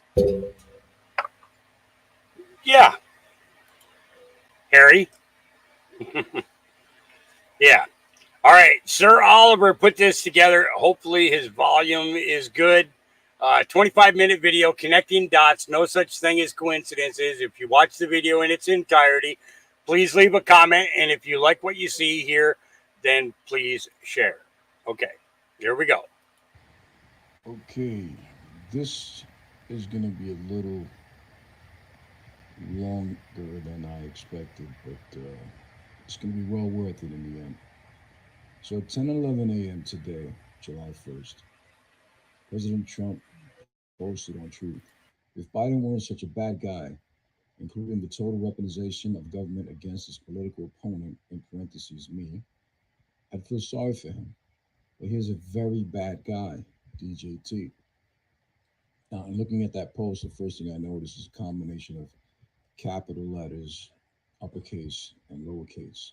Some words are completely capitalized, right? How many words are completely capitalized? 19. Right, so let's look at drop 19. It primarily talks about the Democrats' control over the black population and, their affiliation to KKK and how the CIA uses Hollywood and media assets.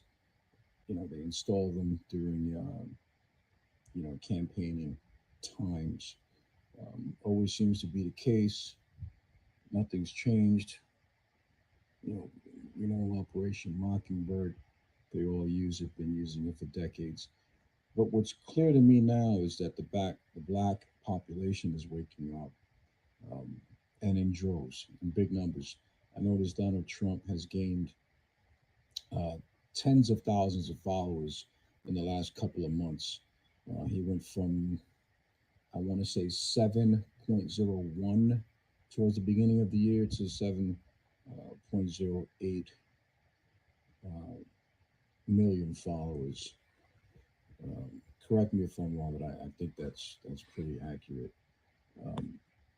So again, we go back to this post. 19 capitalized words. There are 93 capital letters. Drop 93. Is Hillary Rodham Clinton just a puppet, and the goal is to take down her minders and the real kingpins? And Anon asks Q that question. Q responds, correction. Hillary Rodham Clinton was a puppet, but her strings were recently cut. She's now on her own and fighting for her life. This was November 5th, 2 days or a day after Al-Walid was arrested in Saudi Arabia, along with close to 300 of his closest men. I believe that this post says it all. This post tells me that she no longer has support from the deep state as far as finances. And we know that she is not allowed to travel. We know that she's doing, small outings here and there, giving speeches in universities and things of that nature. She's probably not making any money. And if it is, it's, in my opinion, being confiscated. So that's that. Right? Keep that in mind. November 5th, 2017, a week after the drop started. And remember, prior to this, during the 9/11 memorial of this year, I believe it was, it might have been 2016. I don't recall, forgive me. But the scene where she was dragged into the van, many people say that she was arrested on that day. Could be. I happen to believe that it was her clone malfunctioning, and they had to get rid of her quickly. If you look at photos of her prior to that incident, it was not Hillary Clinton. It was definitely either a doppelganger or a clone. Look it up. Now let's go with the timestamp, 10/11, July 11, 2019. This timestamp speaks of B2, right? Who's B2? Bill Barr. And we know that Bill Barr appointed Durham. And many people speculate as to, that being a big dud or nothing burger. I happen to believe that much was disclosed during that investigation, and they can now use his report in future investigations, criminal investigations, which I believe they are currently doing. Also, Bill Barr recently stated that he's voting for Trump. So there's that. Moving forward, I go to 34, drop 34. Why do I go to drop 34? Well, let's go back. He signed this DJT, right? DJT. DJT adds up to 34. And drop 34, as we all know, that's one of the main ones we're all looking forward to. I believe it's already in play. You can read it, take your time to read it. But keep in mind when you read it, this is the extension of that post. The two go hand in hand. Look at the timestamp. 2256:16, 2256:38. There's no signature here at the end of this. 35 is the continuation of 34. Take your time, pause it to read it. But at the end, he signs for 1020, which is DJT, which adds up to 34. So, in my opinion, this is definitely him. He made himself known prior to Q, making himself or themselves known. Moving along. Now, this drop, right? Big win for our Constitution and democracy. Proud to be an American. Now, this drop is all caps. right? This post, I should say. Let's pause this for a minute because you need to hear what I'm hearing. Oh, it stopped. Never mind. It's all caps. Timestamp 1041. Exactly 30 minutes after that first post I showed you. So we go to drop 30. Would you believe a device was placed somewhere in the White House that could actually cause harm to anyone in the room and would, in essence, be undetected? Now, this was spoken of years ago in that incident with that, I forget his name. He was an ambassador, I believe, coming back from Cuba. And he was experiencing some weird symptoms, and he was claiming that they had devices that were making him sick. I believe that these same devices were used in the White House in the Oval Office, and that's the reason why Trump left, or one of the reasons why he left and started campaigning from Trump Tower. Goes on to say that when was it reported that Trump Jr. dropped his Secret Service detail? You know, this is why I believe they had to drop the detail, because the Secret Service was probably giving information to the deep state, and so they had to get rid of them. Pause it, you can read it. I think X keys SC, that's I believe it was some kind of tech used by the CIA. I'm going off memory, I don't recall exactly, for gathering information, but I don't recall. Forgive me for that. Now the timestamp was 1041. Drop 1041. There's a link to an article, I believe it's New York Times. And Q says, would you believe they called the White House for comment prior to publishing? And here's the link. Here's the, the article. Here's the title. The conspiracy theory that says Trump is a genius. And then it says, the first paragraph last week, Roseanne Barr, who with the hit reboot of her show has become one of the most prominent Donald Trump supporters in the country, tweeted that the president has freed hundreds of children a month from sexual bondage. He has broken up trafficking rings in high places everywhere. Now, we all know this is true. It doesn't matter who wants to deny it. If you want to argue, that's fine, up to you. Do your own research. We know this is true. And Barr comes into play again, right? And you go back over here and you look at the bar, right? The B2 bar, right? Maybe it's Bill Barr and Roseanne Barr working in conjunction, working together. Who knows? Just wanted to put that out there. Now, 12, there's 12 capitalized words. Drop 12.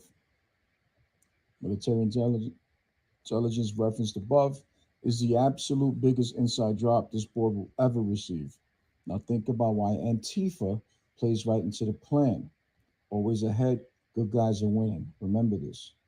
Now, think about why Antifa plays right into the plan. Now, the military intelligence referenced above was referring to this drop here, which says military intelligence versus the FBI, the CIA, and NSA. No approval or congressional oversight. State secrets upheld under the Supreme Court, who was the commander and chief of the military.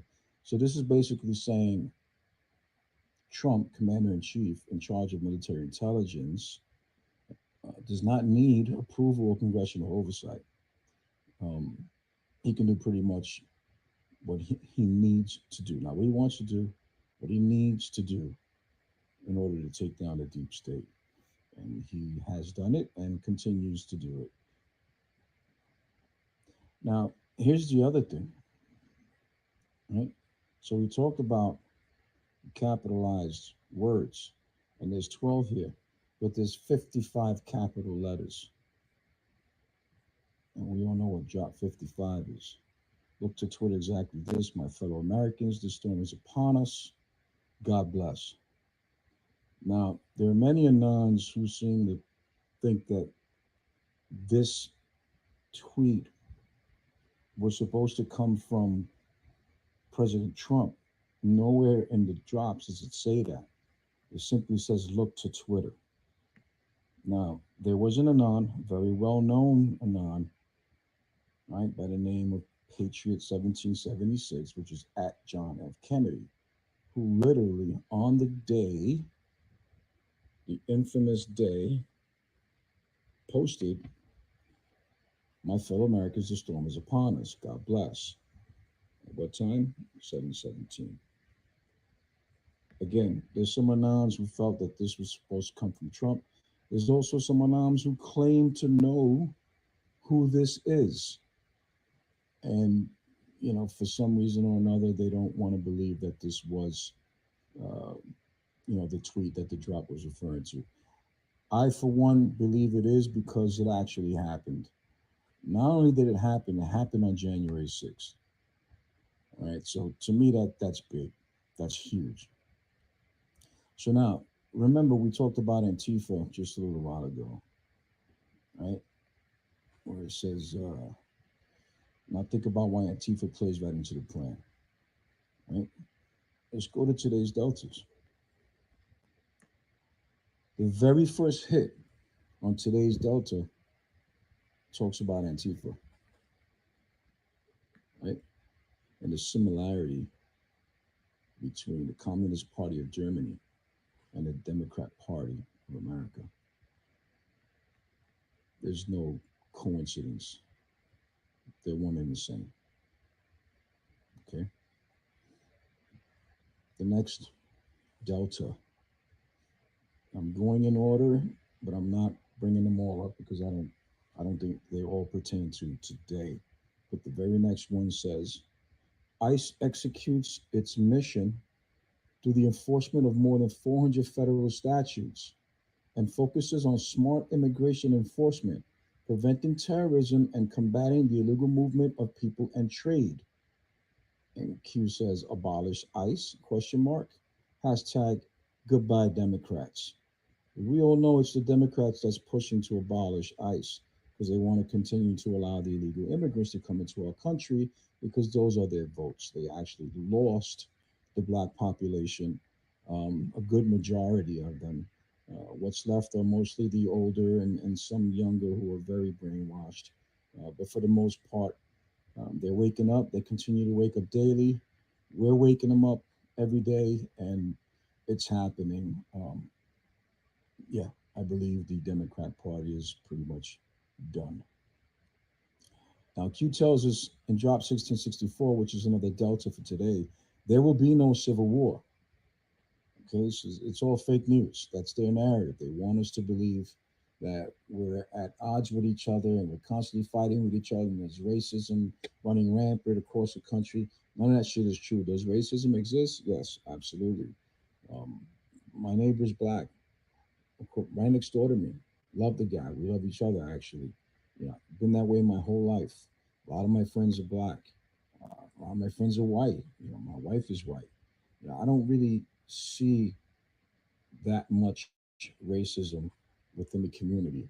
Again, it does exist, but it's nothing like what it used to be. It's the media who wants to keep that narrative alive. It's fake news, folks. Fake news.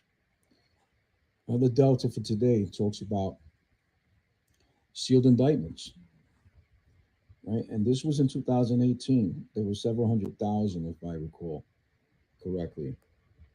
Right? This is drop 1659. I don't know why it got blurry there. It's not clearing up. Okay. Drop 1659. Apologize for going blurry. I don't know why that's happening. That should be very clear. Weird. Anyway, drop 1659 and drop 1660. Right? Talks about the sealed indictments and FUBAR. Ask yourself, does FUBAR have the ability to file across all 50 states?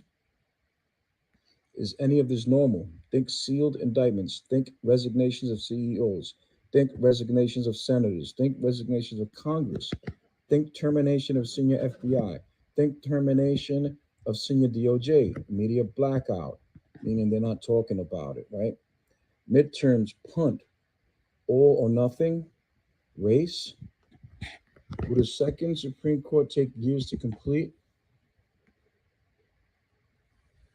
You can continue to read that for yourself. I apologize. I don't know why it's so blurry, but I'm going to move along. That link there, this link here, right at the bottom there, leads to this article from Breitbart talking about Sessions appointing FUBAR. Jonathan Turley giving his opinion on that. Moving on, another Delta for today, dropped 45.52. Now, the AP News Associated Press printed this article. It says Senate Democrats block Republicans' anti-infanticide bill.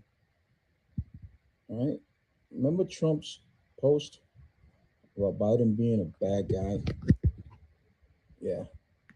This is what he's talking about. Not just his affiliation with the anti-fascists, but also here, his support of Planned Parenthood, August harvesting, right? The murdering of babies up until birth and sometimes after birth. Right? There's a tweet that was linked to that drop there where it says, under oath, Planned Parenthood's organ harvesting partner, ABR, states, we do a dissection of babies, harvesting organs even while they have beating hearts. I can see hearts that are not in an intact baby that are beating independently. And that's from Karen Lawton from ABR. Now, Biden wants to try to hide the fact that he knew about this for decades and he actually supported it. We know, the anons know, the researchers know. We exposed it over the years. And it will come out again. The fact that Trump is saying that he's a bad guy instead of Sleepy Joe, right? All the other names that he's giving, Crooked Joe. Now he's saying he's a bad guy, a very bad guy. In my opinion, this is coming out. It's coming out soon. Next Delta for today. What percentage of total of BLM donations between June 1st and July 1st went to Biden, right? For his campaign for president. Take your time, read that, pause it if you want. But I can tell you right now, this is what they had back then. 119 million for Biden. They actually had more for Bernie. And we know what happened to Bernie. Right? But this is more recent, or more accurate, I should say. This was for the year, right? 2019, 2020.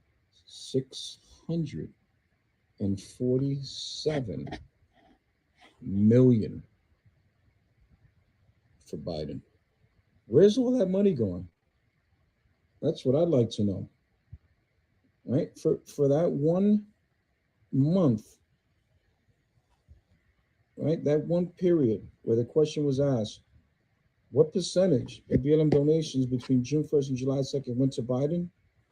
Right? For that month, it was 119 million. But for the year,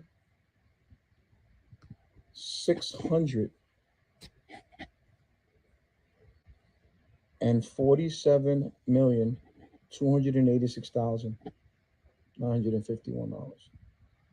Biden for president. These people are corrupt to the core. Big time. Before I end, I just want to point out today is July 1st. Mirrored is 1717. And since we were looking at flags, those anti-fag flags, I want to end this with our flag, the flag of the United States of America, and drop 4559. There was a time when our children stood at attention and with pride put their hand on their heart and in one united voice recited the Pledge of Allegiance. There was a time when strength and honor meant something. There was a time when standing for our flag meant something. There was a time when our history, heritage was taught with pride and respect. There was a time when respect was given to those who served, bled, and died to protect and defend our freedom. There was a time when we were grateful. There was a time when our accomplishments meant something. There was a time when these United States of America, one nation under God, was united. There was a time when these United States of America, one nation under God, was united under the American flag. A flag that was carried in battle by brave patriots as a symbol of freedom and justice for all, no matter race, religion, or background. A beacon of hope when flown. A mark of respect to their memory, to those who willfully sacrificed their lives to defend. There was a time when we, the people, decided our future. There was a time when we, the people, had a voice. There was a time when we, the people, were united and strong. There was a time when we, the media, there was a time when the media was free from political bias and corruption. There was a time when our elected leaders stood their ground, dug in, and defended those they represented. How many men and women in uniform are currently serving on the front lines abroad, only to look back in horror to see the homeland on fire? What does the word patriot mean to you? Land of the free, home of the brave. Now is not the time to be complacent. Will you answer the call? And here's a quote from Ronald Reagan. Freedom is never more than one generation away from extinction. We didn't pass it to our children in the bloodstream. It must be fought for, protected, and handed on for them to do the same. Or one day we will spend our sunset years telling our children and our children's children that it was once like this in the United States, where men were free. Q.